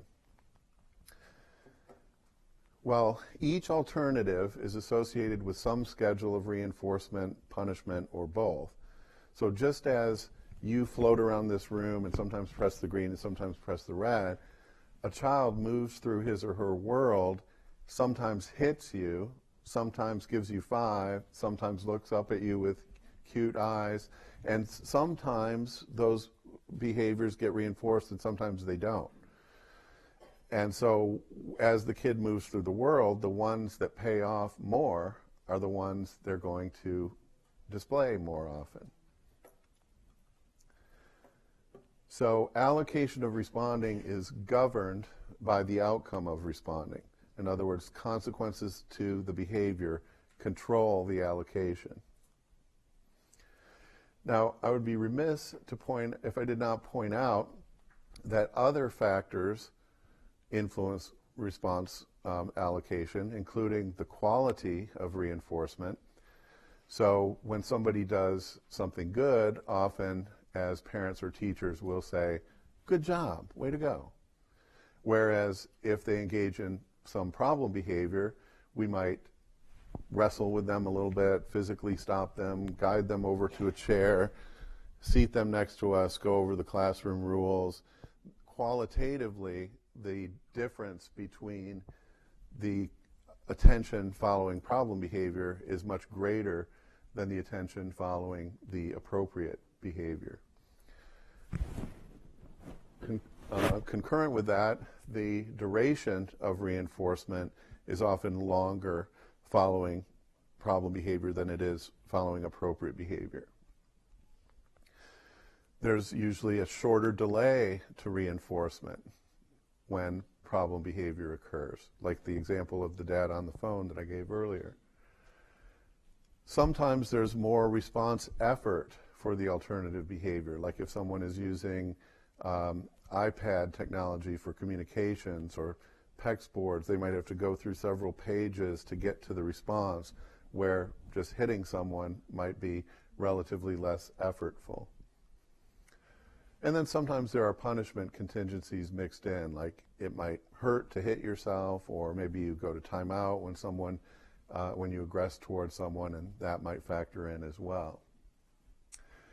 Again, Carrie Barrero in 2005 went into homes and classrooms and looked at the different rates and probabilities of certain events happening, and this was an example of what she found. In this case, she found that in terms of the rate of reinforcement for this child, it was much greater for problem behavior than was the rate of reinforcement for appropriate behavior. She looked at the duration of reinforcement and found in this case it was roughly equal, although slightly favoring problem behavior. And the delay to reinforcement greatly favored problem behavior. There was a very short delay and a much longer delay following appropriate behavior. So the way I like to say it to adults is, for this child, what if attention is like money is to us? It's a huge conditioned generalized reinforcer. So for us, we had no trouble saying we would spend more time over by the green button, right, because it paid off more. Well, if this was a child's world, do you think they wouldn't become sensitive? Their behavior wouldn't become sensitive to that? Of course they're going to start to display more problem behavior because it pays off more and it pays off more immediately if attention is like money to them. I showed this diagram a few years ago, but I think it's pertinent to go back over this. Again, some of you probably weren't in that other talk, but I think it really highlights the problem that we're faced with in some cases. So this example is from baseline. This is hypothetical, but it's reflective of a lot of the data that we see when we go through a grid like this. So before the break, a couple people were asking me about cases that they have. I would encourage you, after you've done a functional analysis to identify the reinforcers, actually just go watch and see what happens. And typically you'll see something like this in the baseline before you develop an intervention. The probability of, whoops, went too fast. The probability of attention, say, when aggressive behavior occurs is usually something like 1.0. Let's say this is in a classroom. The probability of appropriate behavior is usually something less than that. So maybe 1 out of 5 times the teacher will say, oh, you did a good job, that's nice. But when aggression occurs, the teacher's going to have to run over there and provide the attention because otherwise someone's going to get hurt. The delay to attention is very short when aggression occurs and much longer when appropriate behavior occurs. In fact, sometimes it doesn't come at all, but when it does, there might be a much longer delay. Aggressive behavior will often produce physical and verbal attention, whereas doing the right thing was the, okay, good job, the brief verbal attention. So the duration is much longer for the physical attention.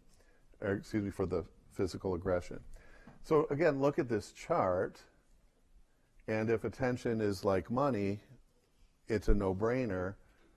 Everything favors aggressive behavior in this case, okay? So your challenge as the behavior analyst, knowing that you sometimes still have to reinforce the behavior, you can't ignore the behavior, is what can you do to make it where this is more appealing, the outcome for this behavior is more appealing.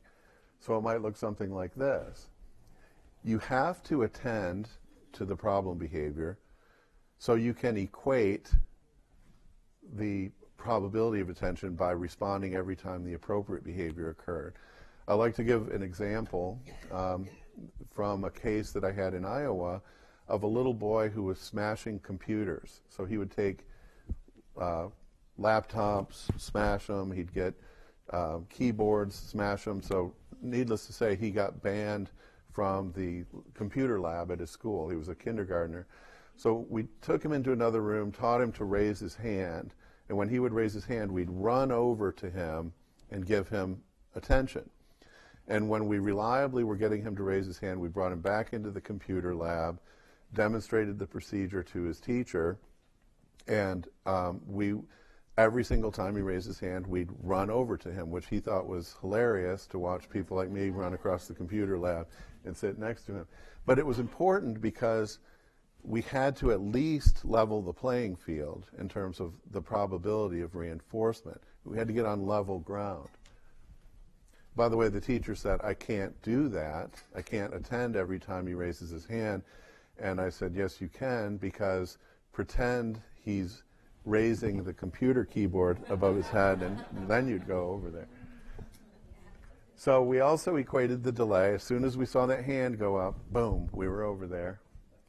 And then here's where we can start to win.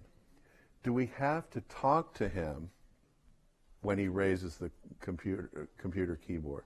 No, we have to block, take it away from him, but we don't have to go into a lecture. When he's doing the appropriate thing, we can scoot up next to him, give him 5, rub his shoulders, pat him on the arm, talk to him for an extended period of time. So now, at least we have a fighting chance. I'm not saying we're going to win, and I'm not going to say we're going to win immediately, but at least if attention is like money for this kid, now we have a chance to get response allocation toward the appropriate behavior. Okay? Does that make sense? So that's what we're kind of getting at with this differential reinforcement model, is you can set up what's currently happening and what can I do to make it more likely that this individual will allocate responding toward the appropriate behavior. So I mentioned Greg earlier on when I was giving an example of attention-maintained classroom disruptive behavior.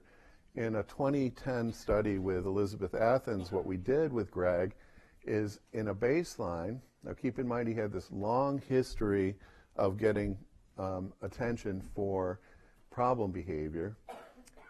We equated the duration of attention, the quality of attention, and the delay to attention for both problem behavior and MANs. MANs are the open circles, problem behavior are the closed circles. Because of his history, he continued to display high levels of problem behavior. It wasn't until that we made the attention duration 30 seconds for MANs. We used a high quality MAN, which was high quality attention, which was a high pitched, "You're doing great, good job," and no delay, and compared that to 5-second duration for attention with problem behavior, low quality because it was a reprimand, stop that, and that was brought with a 10-second delay. So now everything was outweighing the reinforcement contingencies for problem behavior, and he started to MAN, or request for attention, for those of you who are not behavior analysts. He was requesting attention. We went back to the baseline, problem behavior came back, went back to stacking the deck in favor of appropriate behavior, and he did fine, and then we brought in the teacher as his therapist, and he continued to do fine.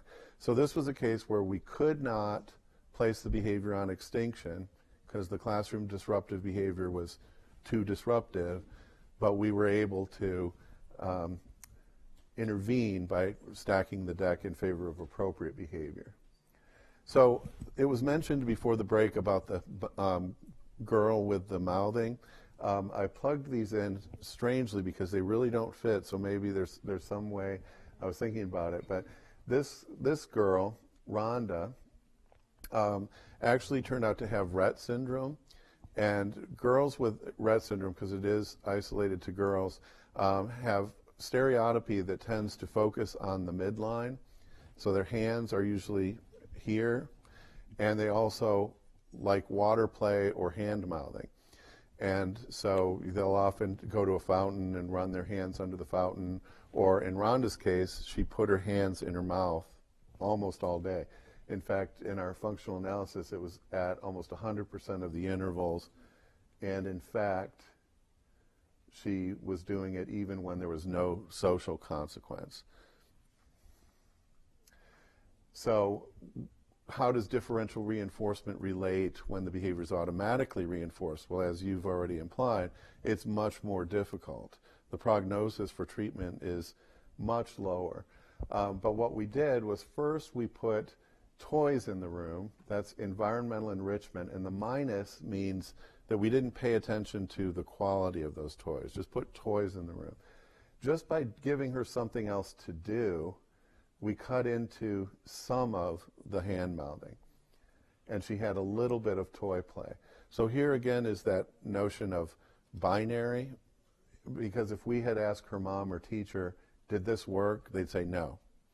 Well, it didn't really work, and they're right about that, but it's certainly happening less than it was when the toys weren't in the room.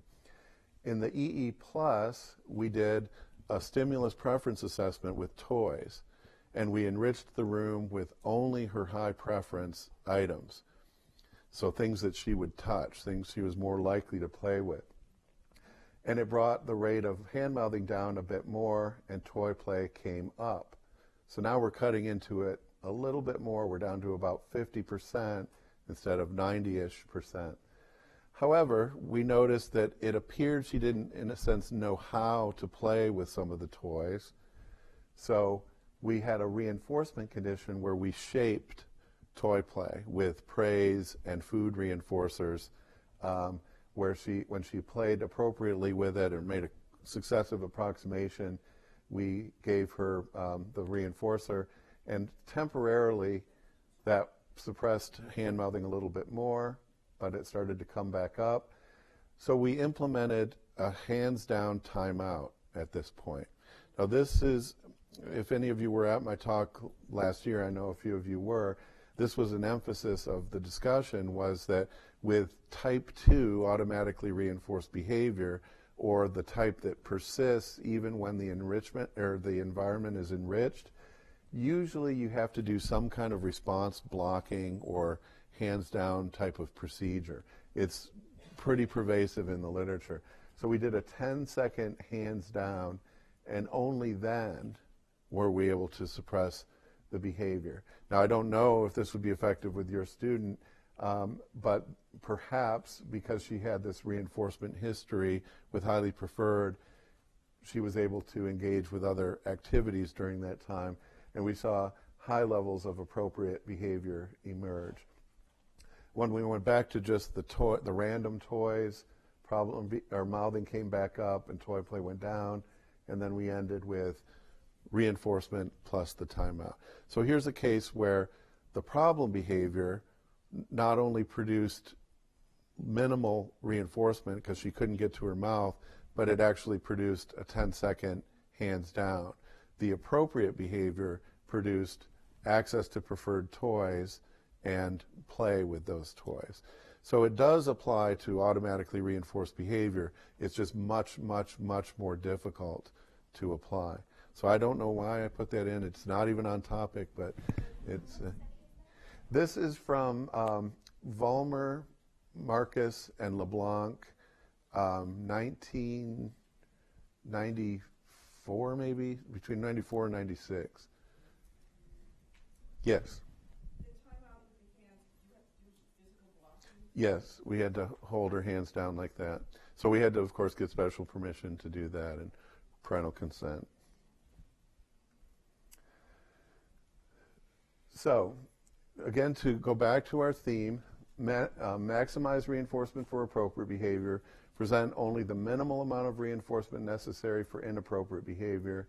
When possible, this would be none at all. So extinction if you can, but we already know you probably can't always do extinction. And the rule of thumb is maximize, minimize.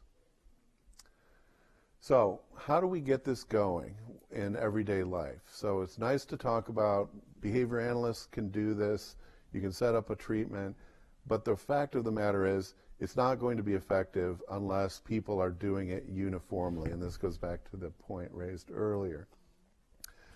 So we already know people make errors. I talked about how I make errors. I'm sure you, if you're honest with yourself, you make errors. We slip up.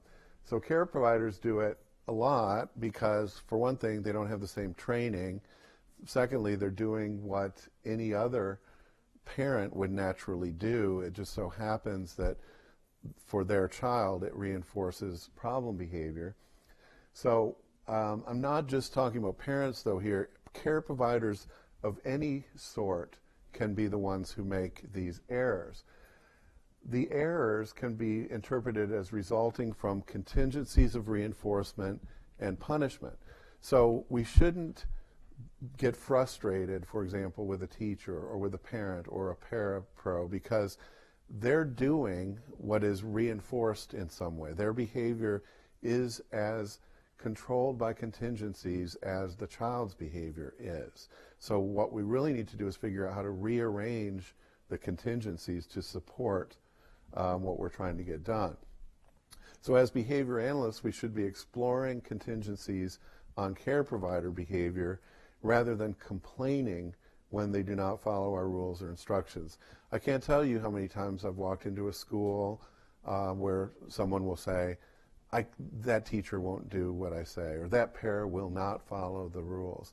Or someone will say, well, mom and dad, when they take them home on the weekend, they start reinforcing the behavior. Well, you can complain all you want, but you have to recognize that those people are engaging in behavior that is reinforced in some way, typically by some onset or offset of the child's behavior. So I'm going to go through just a couple mechanisms. I have an entirely additional talk that I give on care provider errors, and there's a long list of reinforcement contingencies that maintain some of these errors, but I just wanted to give you a flavor of it for these purposes. One is that parents and other care providers deliver potential reinforcers for problem behavior. Let's go through attention as an example. We have done a number of descriptive studies where we simply watch parents interacting with their kid, and we calculate what is called a probability of attention given some unit of time. So in this case with Todd, during our observations, after 5 seconds of some random point in time, he had less than a 20% chance of getting attention from his parents. In any random 10-second window, he had less than a 30% chance of getting attention. At any random 15-second window, he had less than a 50% chance of getting attention. And at 20 seconds, he had less than a 70% chance of getting attention. But now, if we looked at points in time that are not random, in other words, we start the clock once disruptive behavior happens, boom. He's got an 80% chance of getting attention. Boom. Within 10 seconds, 100% of the time, his parents attended to that behavior. So this doesn't mean attention is a reinforcer, but it means if attention is a reinforcer, Todd has found a really good way to produce it, right? Because it pays off to display the problem behavior. So why do parents do that? Why do care providers provide attention? Well, there's contingencies influencing their behavior, including reprimands, which is the most common response that people give. Stop that. Cut it out. Don't do that. Well, think of it from this perspective. First, it is likely that the child's behavior is an aversive stimulus, right? Parents don't like to see their kid being disruptive or hurting themselves. Teachers don't like that. If the child's behavior temporarily goes away when the reinforcer is delivered, a possible negative reinforcement contingency maintains the child's or the care provider's behavior. So if I say, cut it out, and temporarily the kid stops, my behavior of saying cut it out might be negatively reinforced, just like with the iPad example I gave later. If the care provider behavior produces problem behavior, the care provider behavior is likely punished. So now think of it from a standpoint of, okay, it's time to go brush your teeth, and the kid starts biting his hand and banging his head. Whoops, I'm not going to ask him to do that. So now care providers stop asking the child to do things because what they just did was punished by contingent actions of the child. Rules provided by behavior analysts relate to delayed and probabilistic contingencies that the care provider may have never contacted. So behavior analysts, including myself, will often go in and say, if you do X, Y, and Z, in about 3 weeks, he'll be doing a lot better. Well, first of all, the parent doesn't know me. They have never encountered the success that I'm describing. And their behavior has these immediate consequences. It's either punished if the kid has problem behavior after it, or it's reinforced if the kid stops engaging in the problem behavior. So my rule flies in the face of what their behavior is actually encountering. So therefore, we should not be surprised when these rules do not work. They cannot possibly compete with the immediate reinforcement that their behavior is experiencing. Kim Sloman in 2005 in my lab published a study where she watched kids interacting with their parents. She was going from a model wherein she was hypothesizing that something like this would happen, where if problem behavior was occurring in a flurry and the parent reprimanded, this break in the flurry or the reduction in the problem behavior that occurred sequentially in time would be enough to reinforce the occurrence of this reprimand. So she wanted to get the descriptive data to show, does that actually happen? And boy, does it ever. She looked at 5 child and parent dyads, and what this figure shows is the mean level of problem behavior before a parent reprimand occurred and the mean level of problem behavior after the reprimand. So she looked 10 seconds before a reprimand, 10 seconds after a reprimand. And in all cases, the problem behavior was occurring at higher levels, in some cases much higher levels, before the reprimand.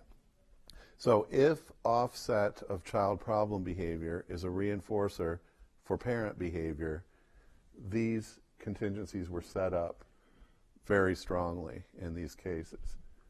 More evidence for it. Kim Sloman also looked at the percentage of times problem behavior decreased following a reprimand, the percentage of times problem behavior increased following a reprimand, and the percentage of time there was no change. In all 5 cases, all 5 dyads, the vast majority of times the problem behavior temporarily decreased following the reprimand. Here is a single case analysis of what this looks like, in case it's kind of amorphous to you just to hear about it. This is what the actual data looked like. In the seconds before and after a reprimand for Alice, -10 is 10 seconds before the reprimand. Behavior starts to become more and more probable. The reprimand occurs and boom, there's a drop in the probability of the reprimand.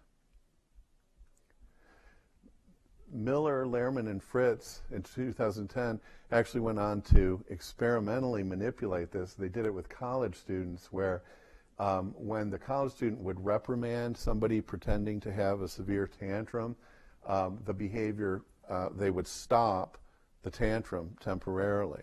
And under those circumstances, they hypothesized the therapist or the college student's behavior was negatively reinforced, and it occurred in 100% of the intervals for the most part during that condition. Next, they placed the reprimanding on extinction. In other words, when the college student said, stop that, the confederate kept engaging in the tantruming, and so they started to see the reprimanding go away until they started reinforcing it again with cessation. So, in other words, they took our study a step further and said, let's actually manipulate the reinforcement contingencies, and they showed, yes, reprimanding comes and goes and comes and goes when you turn off the problem behavior as a result of it. So here is another example of parent behavior as escape and avoidance. We looked at 3 cases of functional analyses that we had conducted showing that the behavior was maintained by escape. And we looked at 3 different situations. One was the probability of problem behavior given an instruction. So if the adult approached child 1 and presented an instruction, 93% of the time the child displayed problem behavior. For child 2, it was 89% of the time. For child 3, it was 67% of the time. So if you are that child's teacher or parent, you are probably not very likely to approach them and give an instruction because something bad is going to happen when you do it. Now compare it to the second type of circumstance where the probability of problem behavior given a casual social interaction occurs. For child 1, now it's down to 12%, child 2 down to 15%, child 3 down to 4%. Look at the probability of problem behavior given no social interaction, 0.02 or 2%. So think about an adult's behavior from a standpoint of concurrent choice. I go over here and start telling them to do things.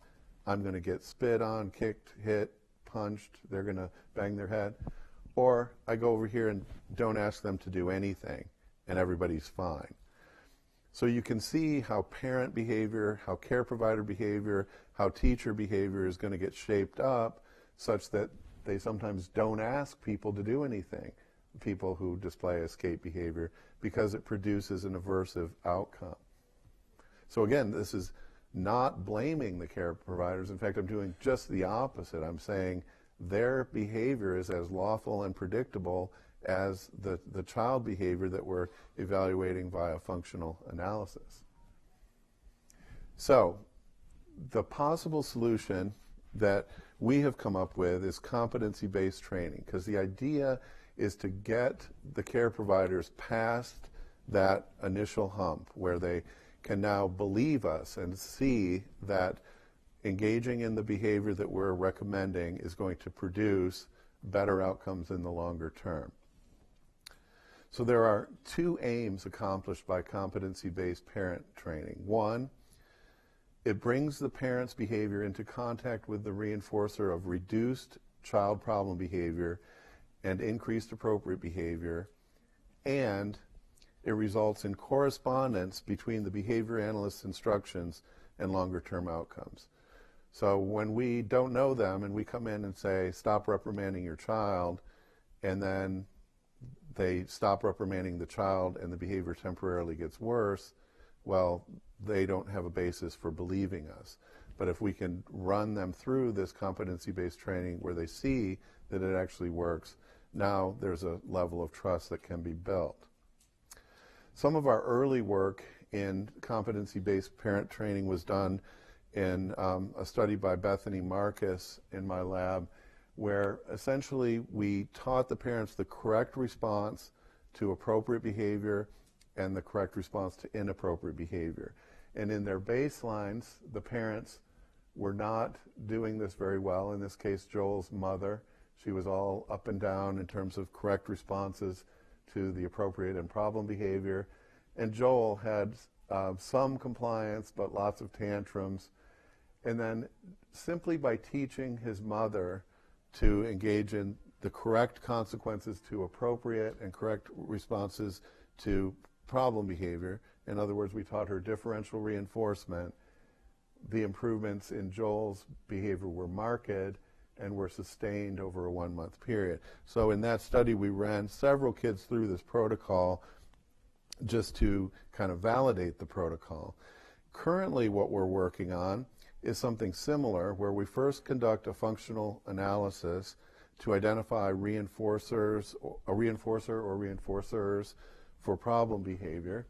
So in this case, attention and tangible items produce higher levels of problem behavior per minute across sessions for this child.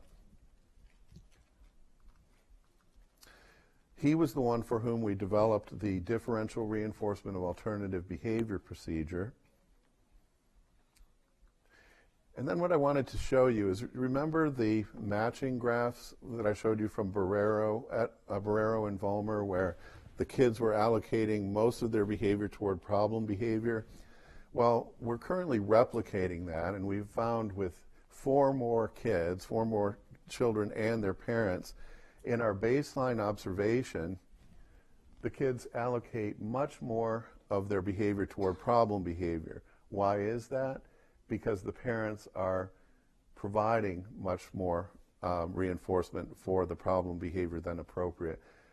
You may notice we've gone to a log scale here. I'm not going to go into the mathematical reasons for that. You can still just attend to this diagonal. So perfect matching would be on that diagonal. The kids' behavior matches almost perfectly, like we saw in Barrero et al. But importantly, we go through this competency-based behavioral skills training with the parents after we do that observation. So we have first a didactic interaction where we simply describe to them, here is what we would like you to do, here's why we're doing it, here's what we found when we developed this treatment for your kid, do you understand? Do you agree to go on with it, etc.? Then next, we go to role play, although I should say more and more we are using videos to model the correct procedure. So we'll show a therapist delivering the interventions so the parent can see, oh, well, yeah, he does really well under that circumstance. And we can rewind it and explain why the therapist did what she did, when she did it, etc. But we'll also do some role play with the parent as the kid, the therapist as the therapist, and kind of walk through it, model it that way. Then we'll move to the therapist as the kid, and the parent does the role play.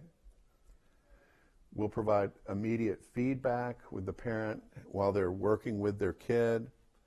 Once the parent gets to usually 100% correct for 2 observational sessions, we move to delayed feedback, where we might then say, you did everything right except once he tapped you on the shoulder and you forgot to talk to him, something like that. When we get that to 100%, we do monitoring and follow-up and booster training as necessary. So if the parents start to slip in their performance, we do the booster training.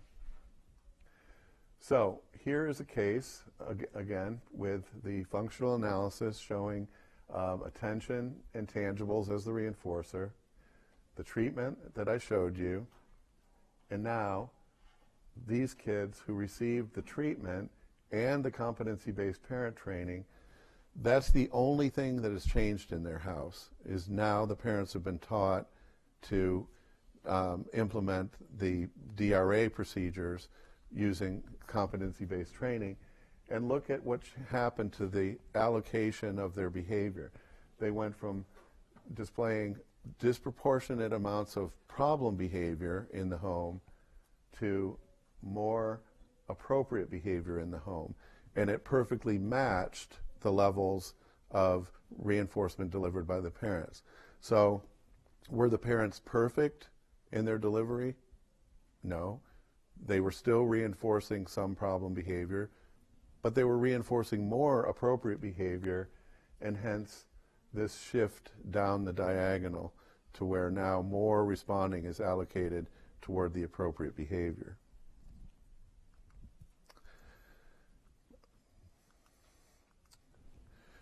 So before we end with some questions and comments, I just want to sort of go back over some of the key points that I've been trying to stress.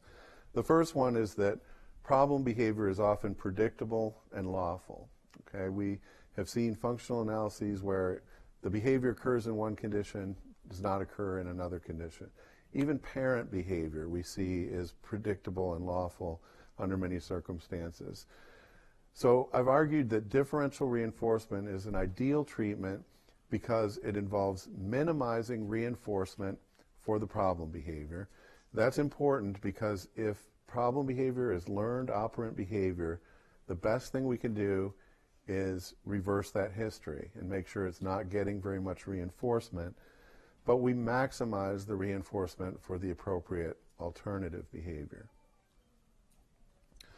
I introduced the matching law because it's useful in developing our interventions. If we understand how the rate of reinforcement influences behavior, how the quality of reinforcement influences behavior, the duration of reinforcement, the delay to reinforcement, and factor in all of those variables when we're trying to set up a competition between appropriate alternative behavior and problem behavior, we're much more likely to be successful.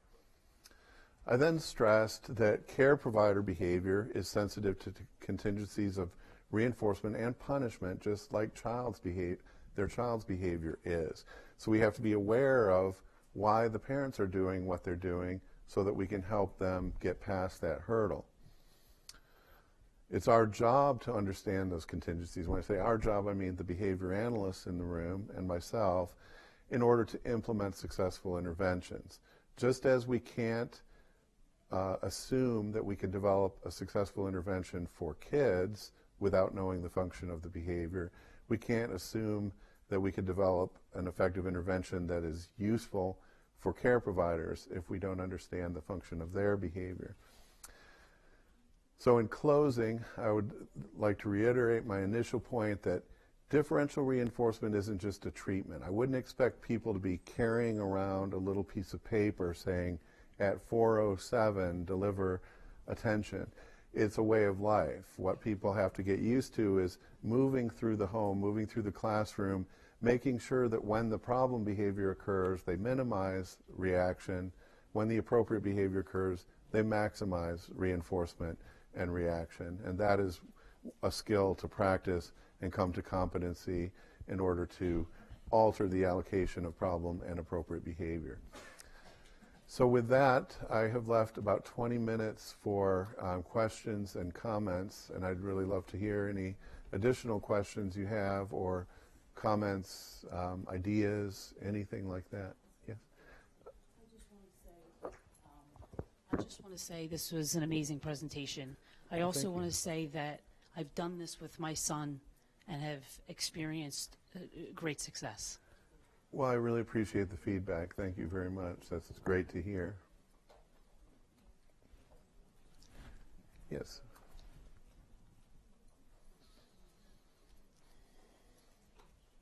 I'm not sure. This question may not hit because it is somewhat related to Texas law. Okay. That's where I'm from. Okay. There's something in Texas called TBSI, the Texas Behavior Support Initiative, that shapes or sets the standards for timeouts and the spectrum of timeout and how it's used and in what sort of environment it can be used, how big it has to be, stuff like that.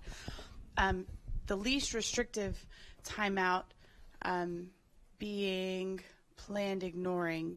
So, and if anytime we use timeout, whether it's on the spot or exclusionary, non-exclusionary, planned ignoring, anything like that, like we kind of have to include it and document as such. How does the concept of minimizing affect planned ignoring as a first step for time out? Does it constitute the same, like LECA? I don't know if Florida has something similar. Well, I think let's address it from a more general standpoint because, yes, states have their own idiosyncratic laws and regulations, but within those laws and regulations, sometimes you have to do what you have to do legally, and that is, if a facility has a rule that no one is allowed to hit themselves in the head, then you have to block. And so that blocking, based on your functional analysis, might show that blocking is a reinforcer, but you have to do it, and then you have to come up with ways to compete with that. Similarly, if you know that problem behavior is in some way attention maintained, that perhaps some kind of planned ignoring like procedure would be effective and kind of a first step. However, I think that anyone would say, even if you're doing planned ignoring, if a kid is starting to run toward an open window, that someone's going to step in. And so that's an example of minimizing. So I would actually reconceptualize that in my way of thinking of it as planned minimized attention. So in other words, I'm going to turn off the attention to the extent that I can, but if that child is about to hit someone in the head, I'm going to block it. If that child is about to gouge his eye out, I'm going to block it. If that kid's about to run through a window, I'm going to block it. If that kid is about to hit me, I'm going to block it. So safety has to be mixed in there somewhere. And so when they say planned ignoring, they're referring to the idea of essentially minimizing your attention contingently for a period of time. But I think if you really stretched that out, most people would agree there's a point at which you would attend to the behavior for the purposes of safety, right? Okay. Yes, over here.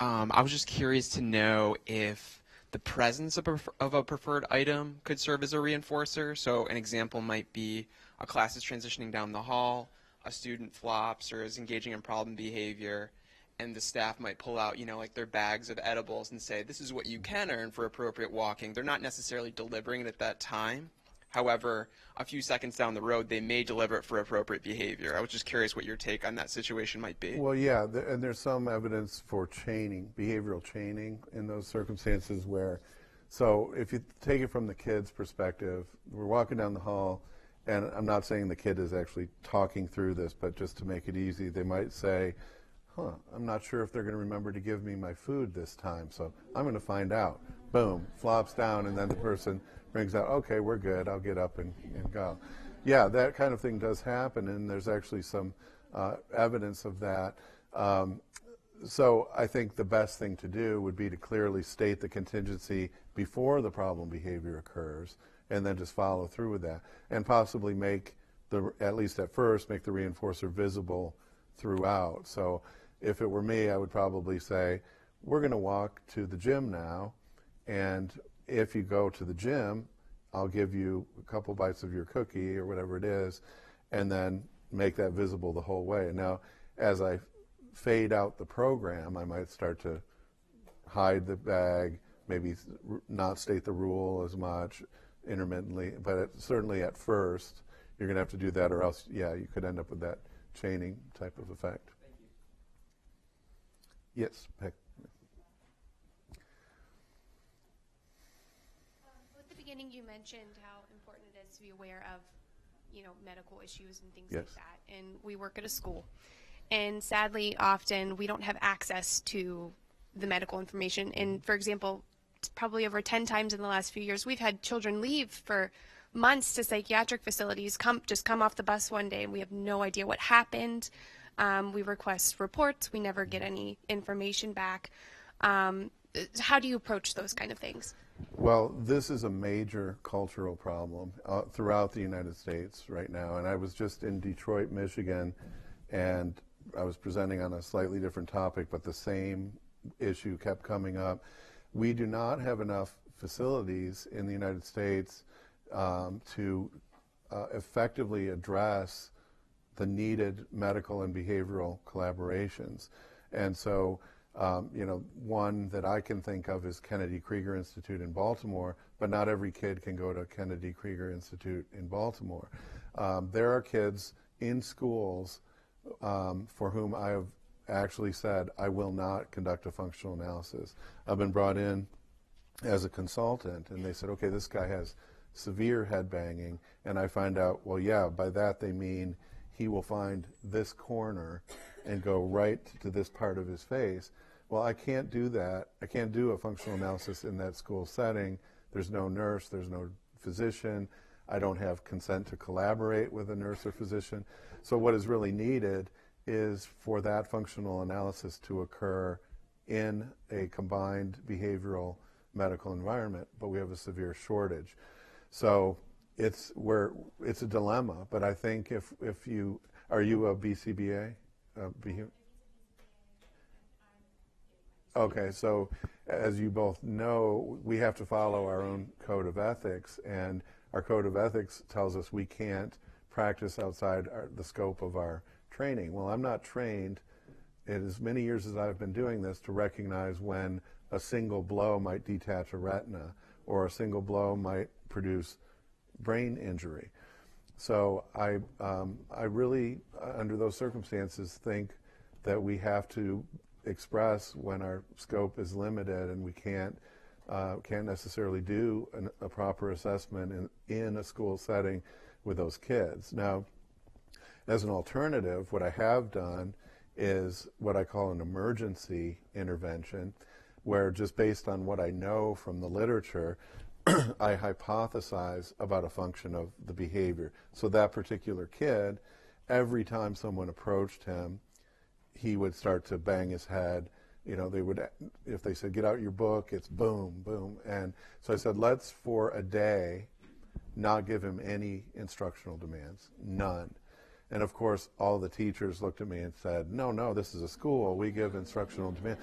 But I was like, well, we'll have to work back up to that. But right now, you're spending all your time restraining this guy. You got 2 staff on him. It's very dangerous. So this is a function-based procedure akin to what 30 years ago would have been tying the kid down or over-medicating the kid. So it's not good. We don't want to stop instructional activity, but it's a safety procedure that allows the group to get back together and say, what are we going to do? Where are we going to go? Because we can't let a single instance of this behavior happen. So I don't have a great answer. All I can steer you to is your ethical guidelines, know what is in your scope of practice, and two, be aware of at least how to turn off motivating operations in the case of an emergency to try to regroup and get together with the interdisciplinary team. Now there's a third aspect of this that I would encourage, and that is interactions with private physicians and pediatricians. So if you can establish a relationship with the family where you're sharing information with the pediatrician or the physician, and then things on all three of those levels I described earlier, like, okay, I'm concerned that he's constipated because he doesn't normally do what he's doing right now, and he's pointing to his stomach, blah, blah, blah. Could you get him checked? And then you have a report and a conversation with the pediatrician. So at the front end, variables that might be contributing to the problem behavior. On the medication side, so as treatment, could we collaborate and make sure we're not making significant changes at the same time, because then we don't know if it was a medication change or a change in the behavioral procedure. And then on the outcomes end, if you do that emergency procedure, but there's a mistake and somebody slips up and he goes and cuts his head open, is that physician aware that you're doing that day, and could they be ready to see the child or serve the child in that case? So individualized collaborations, I think, are the temporary way to go. But I've been in the same situation that you are in numerous times, and I'm currently trying to develop a relationship with our Department of Pediatrics at the University of Florida, where we would see the most severe kids right at the hospital, with pediatricians and nurses with us for all three of those levels that I just described. But it's a dilemma for the field right now, for sure.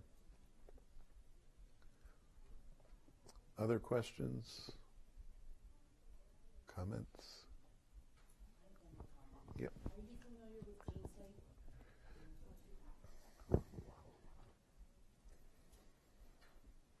Familiar with the genetic testing of GeneSight that takes the swab of your saliva and can genetically tell what medications work for that specific person?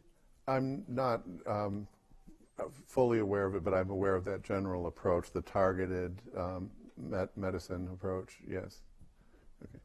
Yeah, and also I just want to add that when I say, okay, I can think of Kennedy Krieger, I know there are other facilities around, and I'm not trying to diminish the role of those facilities. Some of them are very good, but what I'm talking about is one that is explicitly an applied behavior analysis approach and explicitly a medical approach where those work in unison. There are very few of those around. There might be others I'm not aware of, but there are some very good psychiatric facilities, but that's not the approach they take, and so I'm just lamenting that collaborative approach. Any other questions or comments? Okay, well, thank you very much for attending, and I'll be here for a few minutes if you have any last-minute questions. Did you have any announcements? Yes. Okay, an announcement here. Thanks again for a wonderful presentation.